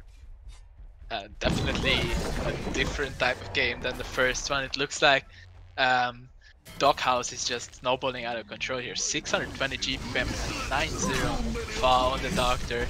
Definitely looking very scary. No, don't count Team out yet because here comes Moira jumping in with her body. She gets the stun up onto the Magnus. They will get the kill with the Dr. Repulsor. The bloodbath continues as Znooki is in the front lines. Here comes the hell on Newer doing damage and the Kraken, but will they have the damage to bring them down as Lodestone? He's taking damage from the tower. The port going to stop those auto attacks as Dr. Repulsor, he's not done just yet. He gets the kill on the Kraken. Here comes the Glacial Tomb Warrior. Will be cancelled as Magnus channels an eruption, but there's the Arcane Vortex canceling that one out. It's a hat-trick coming out for Paul, and this fight is not done just yet. Quad kill coming out. Will they make it an annihilation? No, Ozza takes the last kill there, and he will fall to the Magnus as the buybacks, I believe, are happening from the Legion or the Hellborn side. 3 buybacks in total, and they will bring down the Bloodbath streak finally from Fa as he dies there with 13 kills. They also get the kill there onto Balfagor, so they stop his serial killer streak as well, and it's a double tap coming out for Magnus and that's going to get him and the Kraken both a little bit closer to their portal keys, Ramaty, as Kraken with the buyback as well going to be sitting on 1,800 gold now. Absolutely massive fight. I don't even know what to say. It was similar to last game's ending fight where it was so chaotic, it was hard to follow everything. But overall, great positioning by Legion team, and obviously they couldn't predict that their 3 heroes are gonna just buy back. So, but I think overall they are still the victors of this fight, even though they lost the Doctor Bloodbath streak. Yeah, so if we take a look at the golden experience deficit, we see it kind of shrinking in terms of the overall lead. But big picture here is you got to factor in those 3 buybacks, those that did build into that lead. So more so expanding on that mark up at the top that we see, the 9,200 gold and 6,500 experience lead is actually a little bit deceptive there. Yeah, and I wonder what item Doctor's gonna go for next. Looks like he picked up an Arcana, so we could see a Health Flower. Or technically we'd see Harkon's Blade picked up on him, but I do believe it's gonna be Health Flower.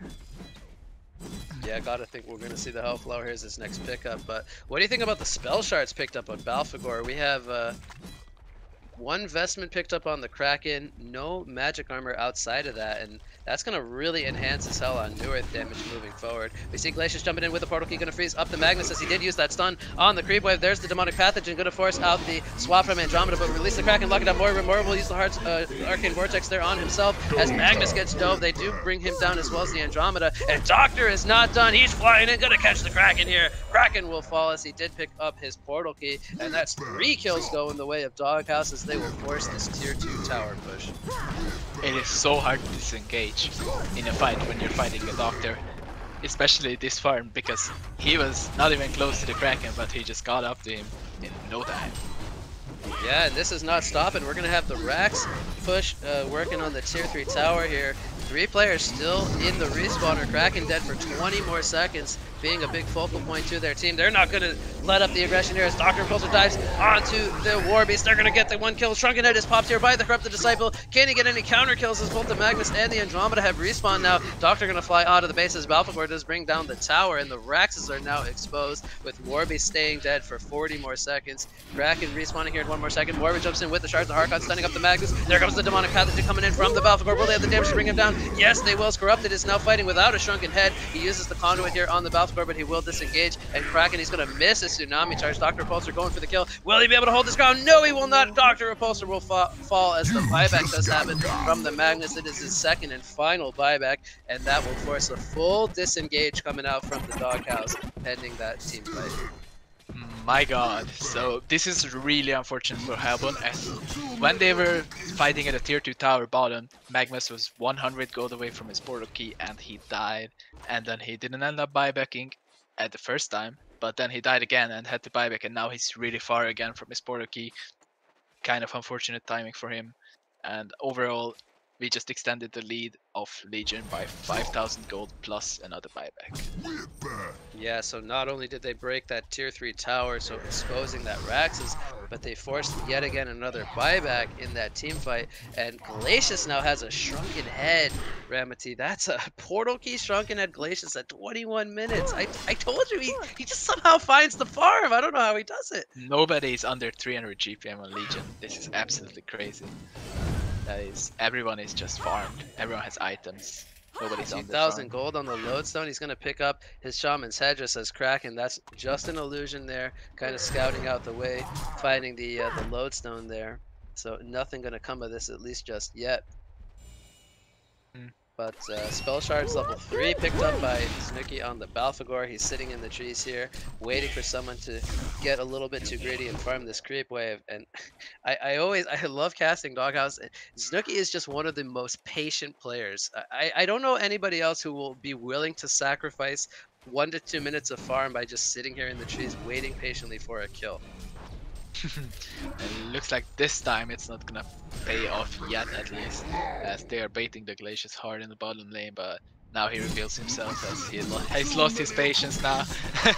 Yeah, they used that ephemeral forge from the Moira, scouting out several players in the mid lane, so I think it's safe to say they had the idea that nobody was really home here in the Definitely, area, but we definitely. see Dr. Repulsor finishing up his Hellflower, and this is a big timing window for the Legion side. They just picked up Shrunken Head, Shaman's Headdress, Hellflower, Spell Shards level 3. If there was a time to go and make a team fight happen, I think now is the time before Warbeast gets his Shrunken Head, and they have some more fighting power with that Magnus Portal Key as well. So we're going to have a team fight brewing here, and this one could possibly decide the outcome of the match as the Raxes are being worked on by the Gingerbreads of Balfagor. And again, no portal key up on the Magnus.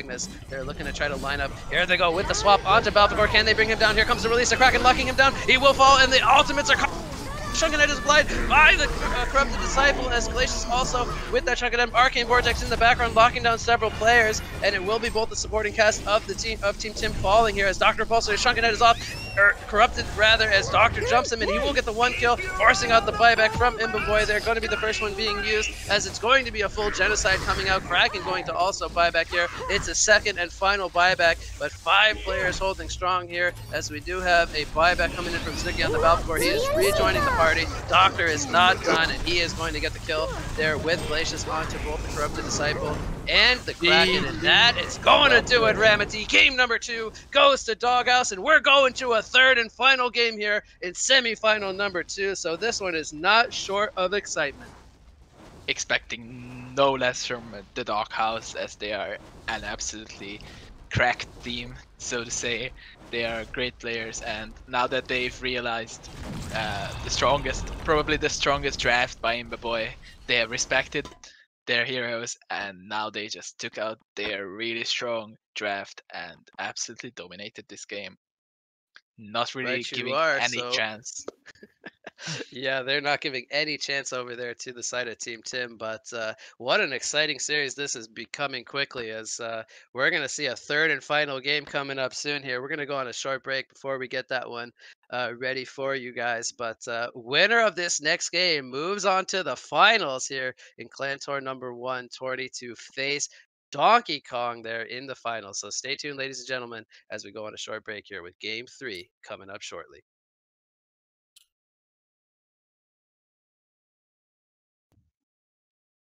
Welcome back, ladies and gentlemen, from the break. We are here once again with semifinal number 2 coming at you. This is the third and final game here in this best of 3 series. We are currently tied 1 game apiece between Team Tim here on the Legion side, once again taking on the DogHouse here on the Hellborn side.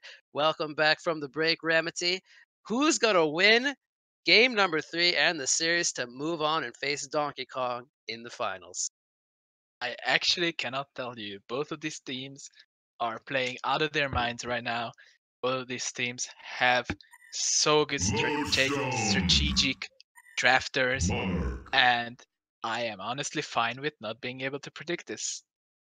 And you know what? That just means these 2 teams are so evenly matched. We have no idea who's going to win this one and who's going to move on to face Donkey Kong. But you know what? Let's get right into it. We got the bands already done. We got the Chipper, Draconis, and Engineer banned out from Imbaboy of Team Tim. He has not changed those bands in any of these games, so he's sticking to those guns. We have Keeper of the Forest, Tundra, and the Clanks, which I believe were the same 6 bands, 3 from both sides from game number 2. So they have once again not changed up anything there. And we see the Andromeda into Lodestone into Monarch coming out from the 2 sides. Electrician and Geomancer as the final 2 picks there over on the side of Team Tim. So take me through the drafts from both sides, Ramity. Looks like Imbaboy is really respecting the Andromeda. Obviously, it's a great support pick. I'm just surprised he has not changed it at all. Uh, but he likes to be protected by that swap ability, I think.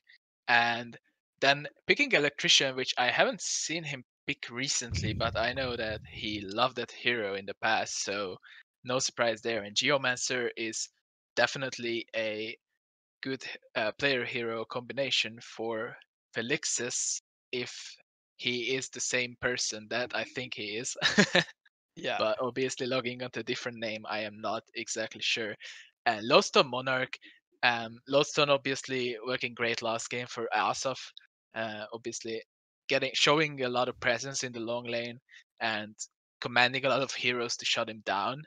And Monarch, Is just overall a great hero against these kind of team fight lineups and a lot of lockdown that Imbaboy's draft is reflecting here.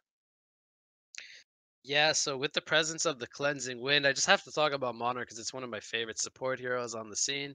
With the ability of that Cleansing Wind, so far, already 3 heroes he can remove those stuns and debuffs from, which is fantastic.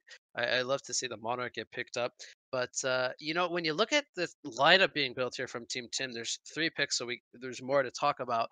But I think the potential for a tri-lane is really kind of in the making with the heroes like Andromeda and Geomancer being picked up, Electrician as a strong solo presence, but they also still have that possibility to go with a 2-1-2 setup, having Electrician and Geomancer as a potential dual aggressive long lane. So it's still very flexible in the heroes, but I think we're already seeing that different style of lineup being built here for game number 3 as they have that flexibility of something like a tri-lane.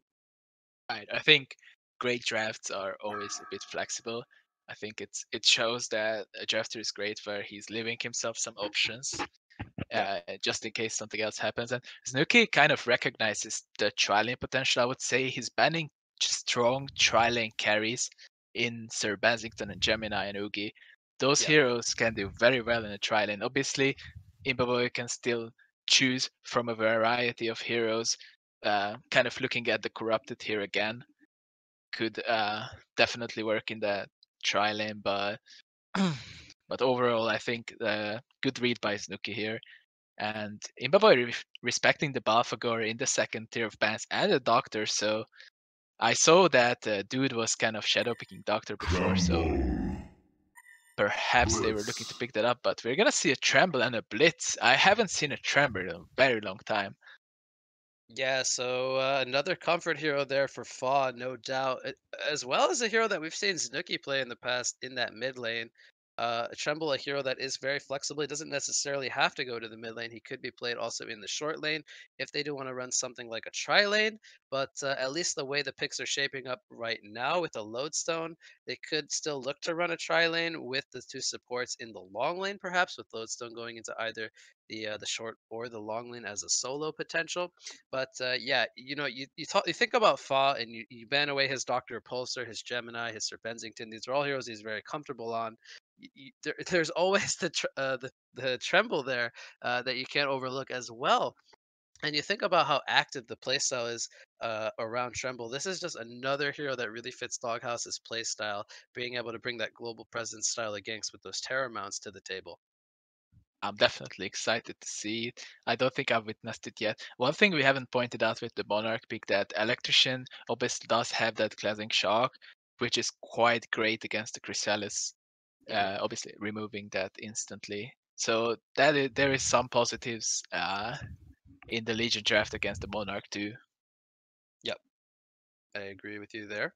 But we're gonna have the a lot of the time being used here. Doghouse only with 6 seconds remaining for that last pick, but Team Tim using their overtime here. They got 20 seconds on the clock to finish those last 2 picks coming out. Got to think one of those going to be a carry hero for Imba Boy as well as possibly that mid lane hero. There's going to be the Pebbles, so they got the mid lane hero kind of picked up The there, Dark and there's the Lady. Dark Lady coming out. Ramaty. They're gonna go with a hard carry and you know what? That's a hero that Imbaboy hasn't been able to get his hands on a lot this tournament, as we've seen blind bans of the Dark Lady in previous series. So teams have definitely recognized that that's a hero he's very comfortable on, but it hasn't been banned away here in game number 3, so he's going to get his hands on that one.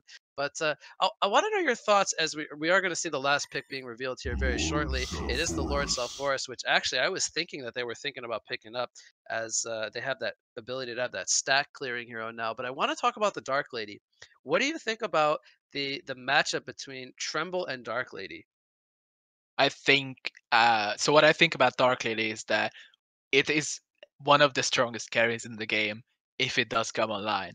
Right, However, it takes quite a long time to come online, so I think this game is gonna Let's come down run. quite hard on how much they are able to shut down this Dark Lady with right. even the Tremble, obviously early game.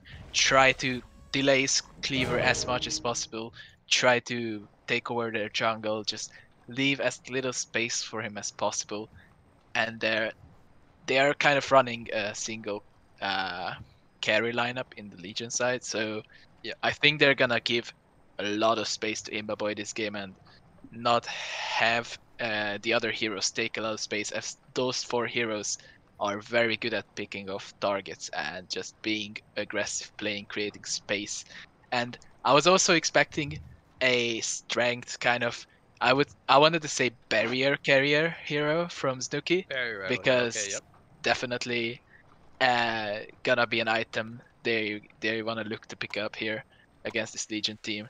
And I am not sure to answer your question fully about Tremble's late game presence here, but I do think the Dark Lady is stronger, or I do Mhm. have a hunch that the Dark Lady is gonna be stronger late game. Okay, something that I personally like is the ability from Tremble with that Hive Mind ultimate, the ability to ensnare the Dark Lady. That isn't immobilize. Even the level 1 lasting for 3 seconds, that's a pretty strong immobilize against the Dark Lady, which definitely relies on her charging strikes to not only initiate but also disengage. So that could be troublesome for him in the mid game team fights if Electrician is forced to use the cleansing shock on that rather than the Chrysalis from the Monarch, which you pointed out a very good tool that they have to work with going up against that Monarch. But how do you think we're going to see the lanes evolve as we're sitting in a pause mode here before they actually start to kind of move over to the lanes? Are we going to see a tri lane with the Dark Lady, or are we going to see a 2-1-2 with the Geomancer and the Electrician up in the top lane? And also, how are we going to see Doghouse kind of allocate their lane setups? I think this is the only time where I'm able to predict Doghouse's lanes better. I think they're gonna run a duo lane in the top lane with Blitz kind of roaming between mid and the top, or they are gonna run a duo lane in the mid lane with the Monarch and Sulfuris, but the Blitz is still gonna be roaming between mid and top. Well, where I am not exactly sure if they're gonna man up on the side of Legion, as they are looking like they're gonna run a Pebbles Geomancer in the mid lane, but Geomancer might still rotate to the top lane, as Electrician seems to be attempting a Bloodlust kill perhaps in the bottom lane, as he picks up a TP. So Yeah, so he has items on him that suggest he's going to be going up into that offlane by himself. Doesn't pick up the hatchet, even has the wind whistle for that extra mobility. Again, that just kind of screams to me offlane. And you kind of pointed out Geomancer's potential capability there to go into the mid lane with Pebbles. Whenever you run a Pebbles lineup, you always want to really secure his PK, get him that, well-timed portal key. If he doesn't get that quick enough, the hero kind of falls off in terms of being able to burst people down in that early to mid game stages. But they also need to kind of get Dark Lady that good start, as you definitely pointed out. But we can see here, Doghouse, they are expecting some kind of aggression, perhaps, as they're allocating 3 heroes to the top lane with the Lord Sulfuris, sending Lodestone into the off lane to go by himself down there, and Tremble in the mid lane. So they are once again sending that position 1 Tremble to the mid lane, like we saw in game number 1, which that actually ended up not working out for them with the Bensington dual lane. But this time, Tremble, a little bit of a different style of hero. Lord Sulfur is going to be given that short lane farm where he's most likely going to be looking to get those stacks going from the team support and rotate very early on, perhaps even level 5, where he has the level 3 more Certissimo leveled. We'll have to keep an eye on the jungle being stacked there by the supports. But what do you think about the laning setup? Who's going to come out on top here? okay, so I was actually wrong to predict Hellborn's setup, but for now it's looking like Legion's gonna win mid lane against this Tremble, who's not gonna be slippery enough, unless they rotate the Monarch. But look, the Monarch's already running here, and looks like they're going on a lodestone here. Is he gonna be able There's to the get out rocket here? being forced out. Common Sun comes out into the static grip. There's the slow from the Dark Lady, and I don't know if Ozov can make the escape from this one. He might use the health potion. There's the golden apple, Tainted Soul number 2, and Comet Sun number 2. So a lot of resources used there, but again they net themselves the Bloodlust kill. That one gonna go the way of Andromeda. So we'll see if he picks up an early Grave Locket or if he looks to go into those Marchers. Yeah, definitely a good start for the Legion team, getting that Bloodlust kill. And looks like Electrician's not done roaming just yet. He's looking to go into the middle lane, perhaps gonna pick up the 2-minute bottom rune if he has that much patience. Yeah, so we see the rotation happening from Monarch here. They recognize nobody's up in the top lane. They don't need to keep any of their supports up there. At least for now, they're going to have Blitz, possibly trying to get that level 2. We have a Dick stun coming out onto the Monarch. There's a Stalagmite stun, but Tremble. Here comes Electrician with a grip, and the roam from the supports is going to be a little bit too much as Tremble not able to really fight just enough yet to get a return kill. So we have a 2-0 start here for the way of Team Tim, as they take a 500 gold lead on top of, well, actually the experience lead going over to the Doghouse here, so they have a 300 experience There's lead. not a lot Tremble can do to protect his support from getting ganked here. So dude really needs to be careful in the Monarch here to not be out of position and get stunned. Obviously couldn't predict the Electrician gank yet. Yeah, so Electrician once again, he's going to be very annoying here, rotating into the mid lane. We have Illusion Moon picked up by the J-Mancer. Both being camped there by the side of T-Tim as the Dick stun does connect onto the Tremble. Is this going to be enough damage for the kill? The body blocks trying to happen there as they do take out the Mound, but Tremble, is he going to go down here? He does not have anything like a bottle or a power supply. He does fall, and J-Mancer sacrifices himself for that kill. It ends up being a 1-for-1 exchange, but you know, they're giving away a free lane over to the Lord Self-Forest. Is this something that they need to be worried about, that they're allocating a lot of rotations to this mid lane very early on?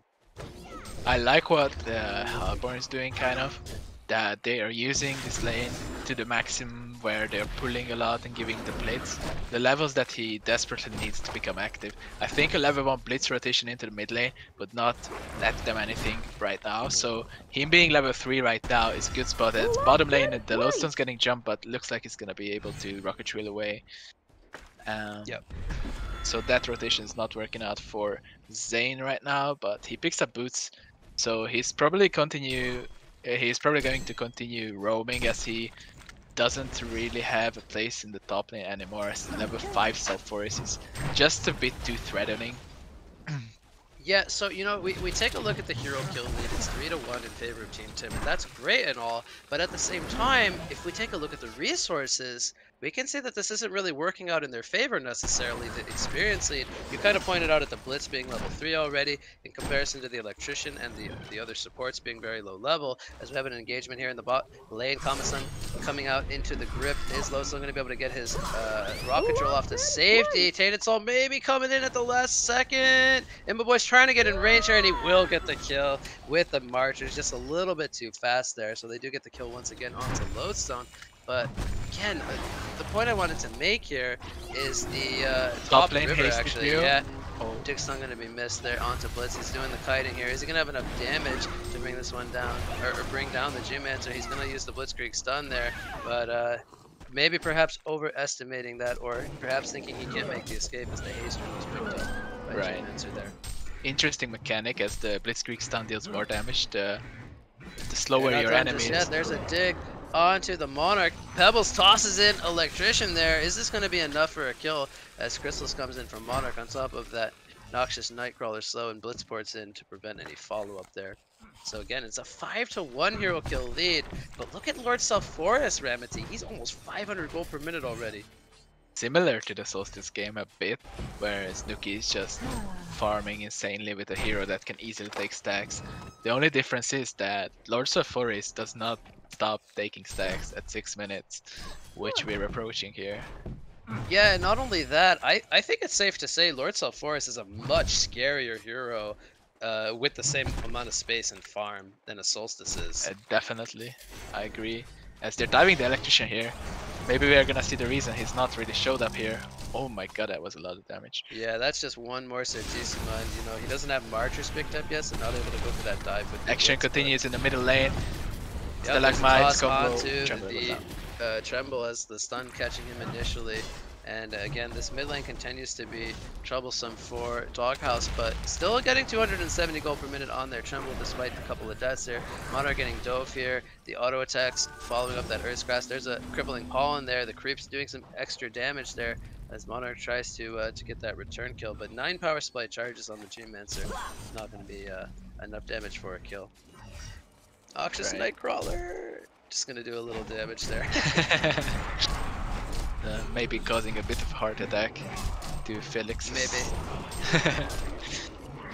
Ibaboy picks up Ghost Marches now, which means I think he's able to kill the Lodestone, which is one more hero around. But Lodestone obviously a very tanky hero, so he definitely needs that +1 in order to get the kill. So Lodestone, he's rotated into the jungle now. They're giving the space up in the top lane to the Blitz to hopefully get him that level 6. Meanwhile, in the mid lane, we have a dive coming out from Tremble. Tremble's gonna get the kill there, but it will cost him his own life. Geomancer, does he have the dig stun coming up in 1 more second? As Duder actually places the ward there. He really wants to kill. He was trying to get the vision there with the crippling pollen. It was actually not a dive. He got tossed into tower by Pebbles. So well played by Pebbles there. Doing the combo right. So Pebbles and Tremble both sacrificing themselves. We did see the Hive Mind being used there by Tremble, so getting that level 6 before the Pebbles does. It's kind of funny how dude plays that ward just for the kill, but it actually isn't a very bad ward. That's does true. Give some it's even giving them information of this electrician here. Battle over the Rev wards happening here as Legion will take out the Hellborn's Rev ward. Tremble is here with the port, but I'm pretty sure they're well aware of Electrician here. Now, they're going to get initiated on by the Stalagmite Sun. There's the crystals coming in from the Monarch, preventing the follow-up damage. And Tremble, will he be taking enough to make the escape here? He's holding his ground. He's going for the turn kill as the Dark Swarm preventing a lot of that damage. Here comes a Hive Mind there, locking down the Electrician. Lodestone is now here. There's the head smash following up that rocket drill. They get the 1 kill there as Blitz is also joining the party. 4v4 in the middle lane. Yeah, this is Ramaty, did we spectate Forest of Caldevar, or is this Mid Wars? I actually lost track of what game we queued up to spectate, but yeah, only one player dying too. Very funny to see all these heroes here, and only, as you pointed out, 1 kill happening. But the lead is a bit extended in favor of the Helper now. They have a 3.6k experience lead, which is quite substantial, and no tomes coming up just yet in order to make up the difference. Azov getting the counter ward there on the lane ward. This is going to possibly make Dark Lady feel a little bit less safe, as she does have Andromeda in the area, but no swap just yet, as she is only level 5. But, you know, the story of the game continues to be Lord Sulfuras. What will he be able to do with the space that he's been getting this game, having completely free reign, farming 525 gold per minute as he continues to stack the jungle and take those stacks out. So, Tremble and Monarch kind of having to face this onslaught of mid heroes, as we've seen a lot of action here in the mid lane. But so he you know, let's talk about Lord Sulfuras for a second. He's built into the sorcery boots. He's been able to upkeep his mana, continuously spamming those nukes in the jungle. What do you think he's going to look to buy moving forward as he does pick up that life tube? Is that going to be the Shaman Cedrus? You kind of hinted at a barrier idol, perhaps as a potential item for him. Is that what he's going to look to build into as his first so he spent 1100 gold as middle lane. Hold that thought. We have a Blitzkrieg ultimate here in the mid lane, locking down the Pebbles. Here comes the drill. Will he end up porting to it as he does go in with a head smash? They will get the 1 kill as the ports are happening. Static Group comes in on the Lodestone. There's the explosion from the Shatterstorm. Now it will come in a cost of 1 for 1. They will get the kill onto Dark Lady there. It's a double tap coming in for Znooki as they will get the next kill there on the Electrician. Make it 3 for 1 as Lodestone sacrifices himself.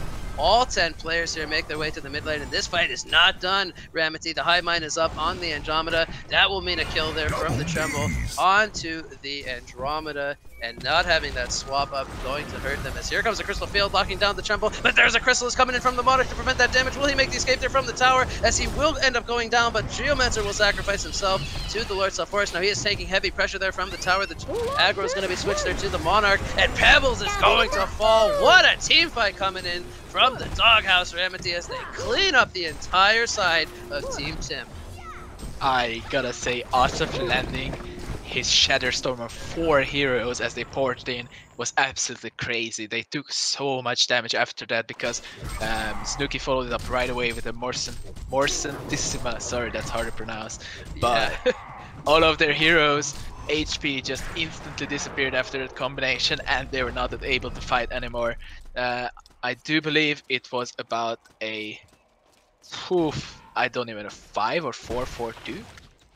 Yeah, we saw a huge hero kill lead in favor of Team Tim, and we kind of been you know, back and forth discussing the golden experience lead being in the favor of the doghouse, but with that team fight, we're tied up at 9 hero kills apiece. But look at the golden experience lead with that fight, 5,000 gold and 4,600 experience lead, as we now have Lodestone leading the way here with an invisibility rune, possibly looking to set up a kill here on the Dark Lady. Veiled Rock coming in from the Blitz, who picks up an early tablet of command. Will the ports come in? Here comes the 2-man TP, as there comes the Blitzkrieg ultimate, or the lightning shackles into the Blitzkrieg stun, and Lodestone gonna get gripped up by the electrician, but will he sacrifice himself? As we have all 5 players here from the doghouse, the TP going in from Andromeda, it's gonna be stopped by the tablet. There's gonna be 2 kills happening as the electrician does fall, so 2 players sacrificing themselves for the escape of the Dark Lady, as doghouse will now engage or invade the Legion's jungle here, pending that engagement.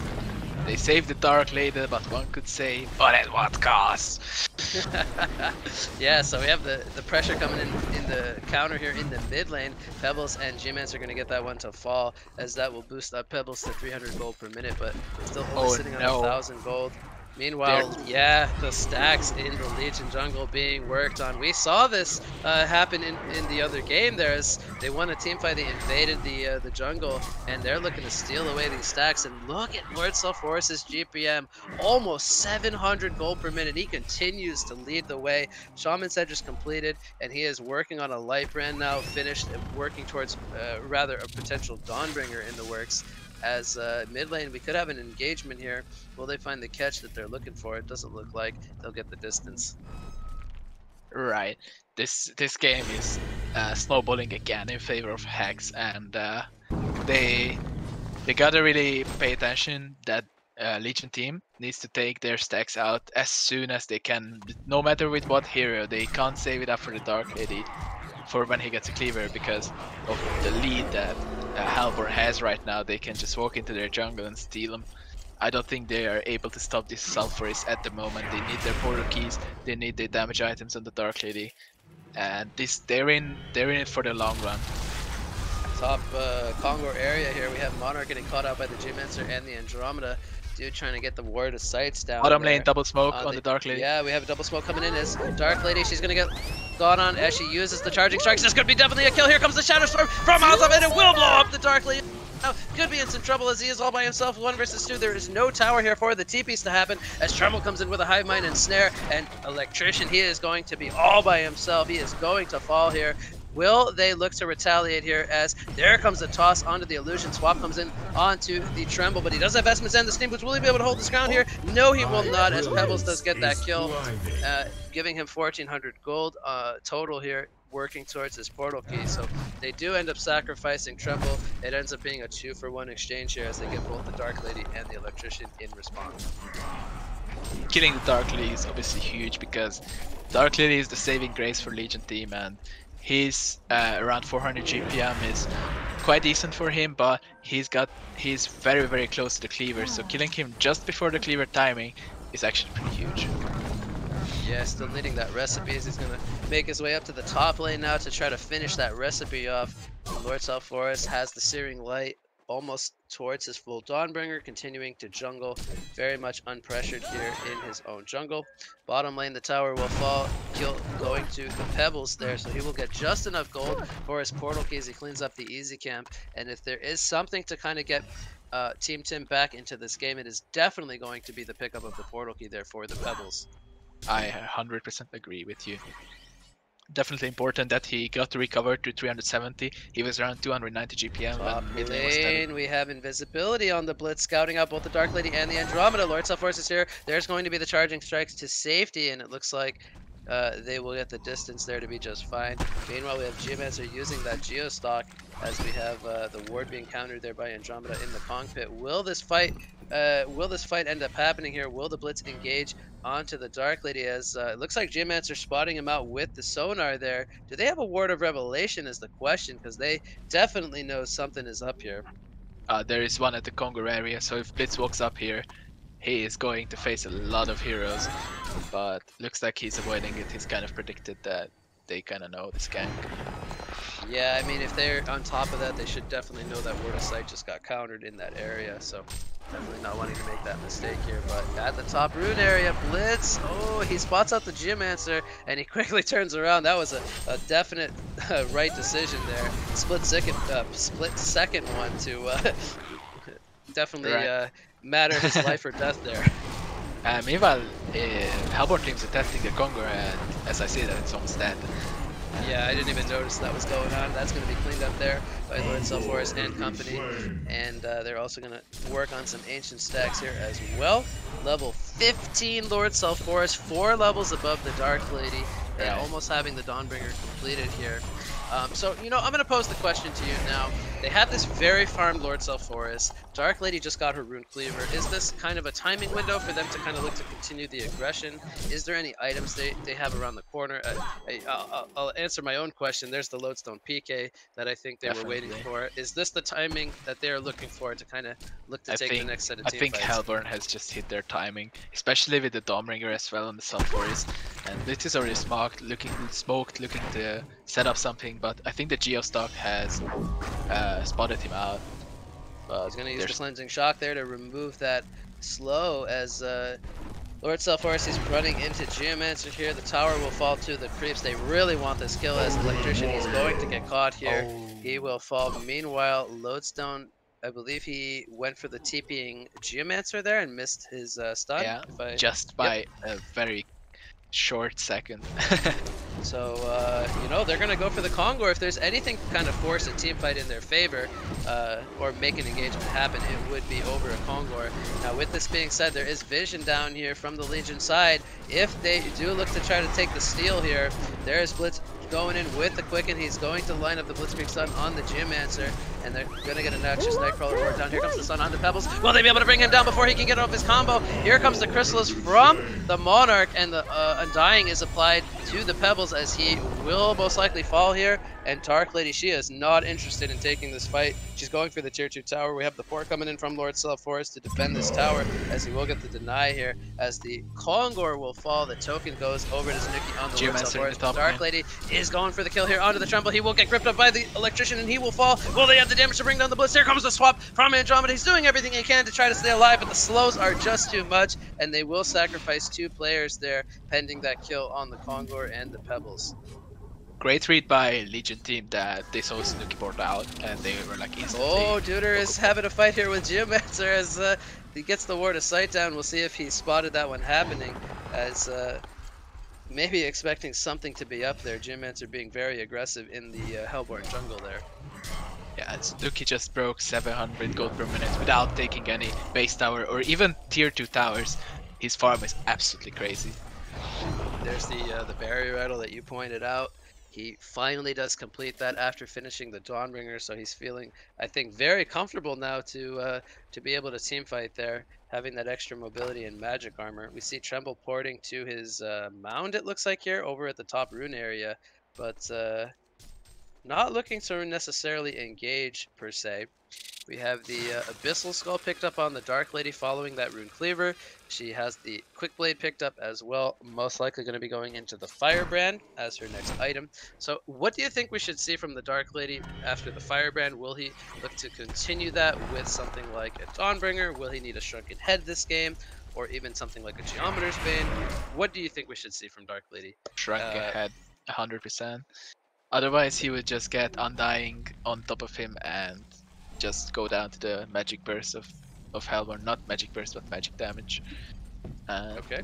Looks like Legion's choosing to split push here as Geomancer is kind of solo nuking the waves, but they're putting a lot of pressure on the space tower in the bottom lane, so if they're not careful, they can find themselves in a situation where they have to make a decision whether they need to port back or keep going.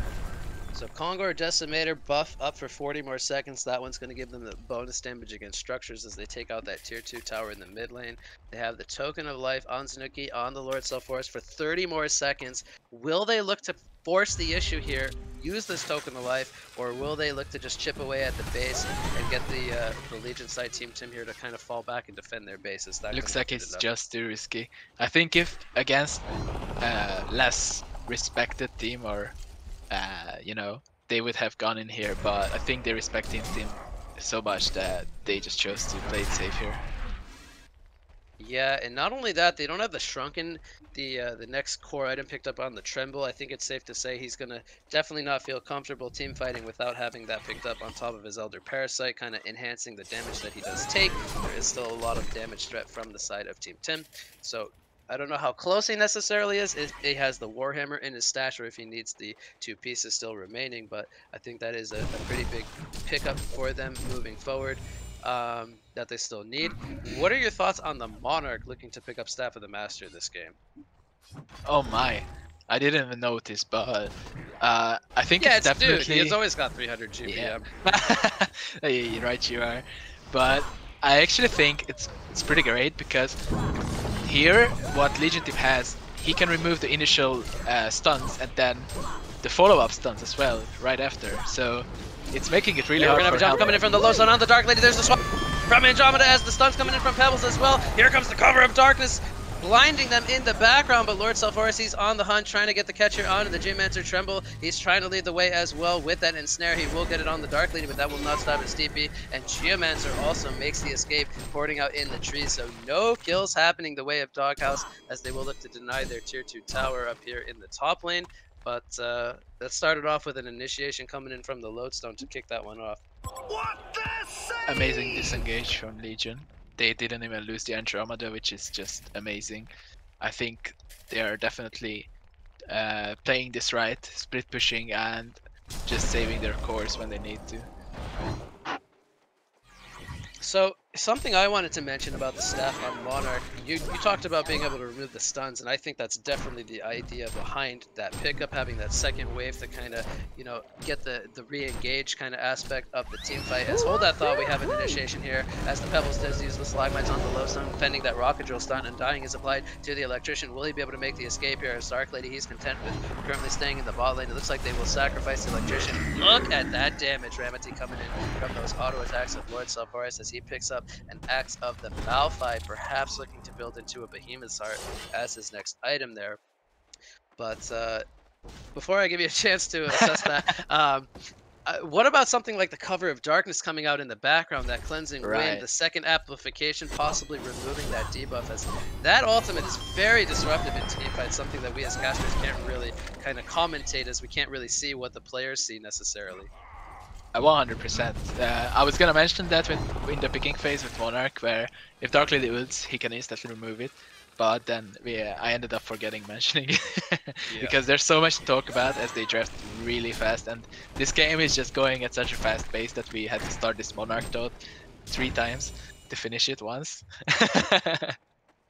That's true. We have Tremble. He's they're possibly trying to set up a kill on him, but he wisely ports out to the base, expecting the possible rotations up here. We see the many veiled rots being used here from the Legion side, with Geomancer using that Geostalk leading the way. But Tremble, we'll see where he does go, as Team Tim does decide to overtake DogHouse's jungle there. But tier 2 tower going to be pushed out here, no resistance coming in. DogHouse going to continue their lead here, 11,000 golden experience lead, with Lord Self-Horus continuing to lead the charts here. Kind of makes the whole supporting cast look like they don't have a lot of farm when we look at the chart, but you know, realistically they all have around 300 GPM outside of the Blitz with 240, so it's such an outlier that it really just drags the chart up in his favor.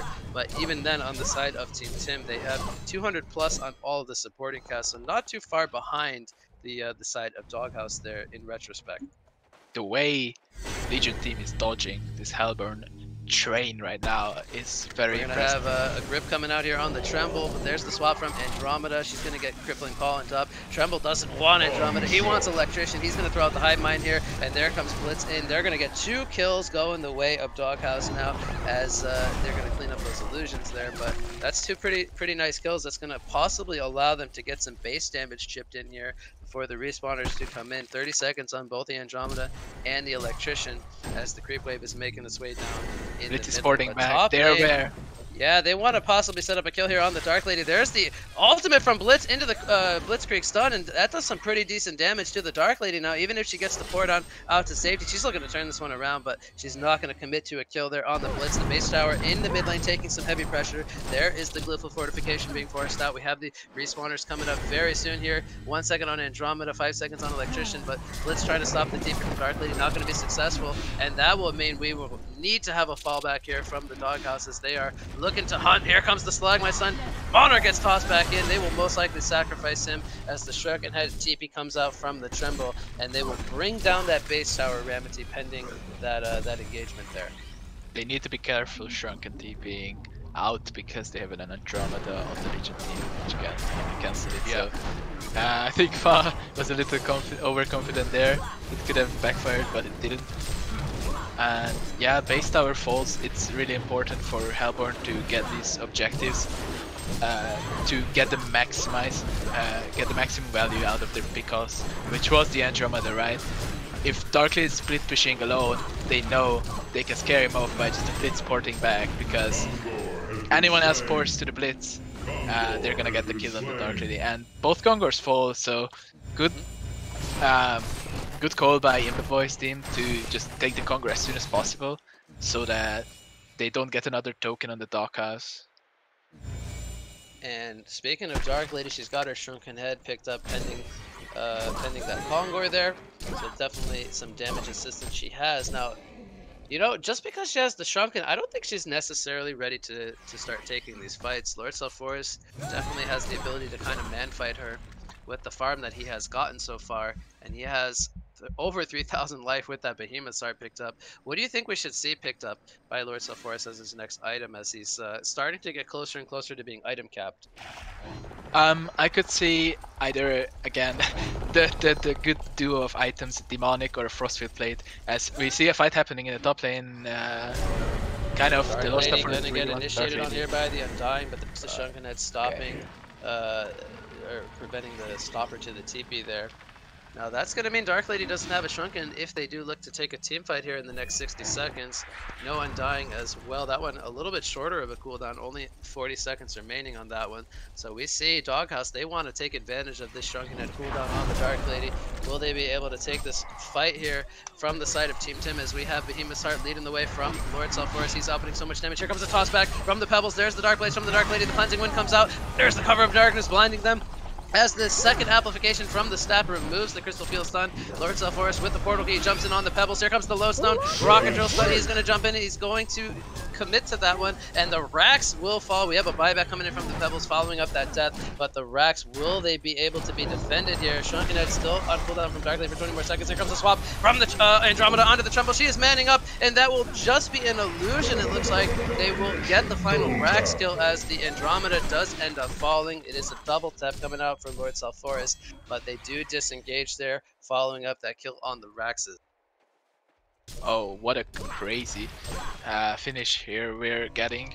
It is still, I would say, not fair to count out Team Tim here, as Dark Lady is closing in on 600 GPM, but he desperately needs to come online as the dive is happening in the bottom lane. Yeah, here we go. The Undying is going to be put onto the Electrician. Here comes the Pebbles combo from onto the Lodestone as the Crystal is preventing that initial kill. Pebbles is going to fall in the background to Tremble as Dark Lady's here with the Shrunken Head, man fighting the Lord Self-Forest. But who's going to win this battle? As Lord Self-Forest, he's holding.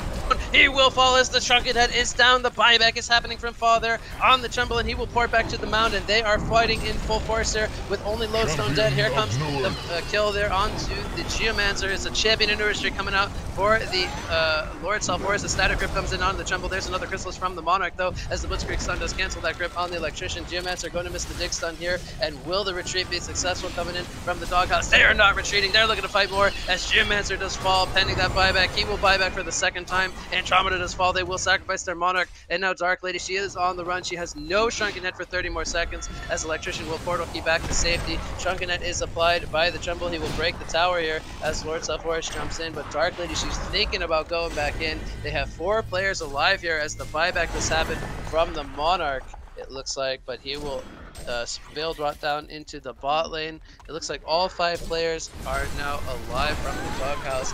Will we see another engagement, or will this just conclude the really crazy team fight we had down here at the base of Team Tim?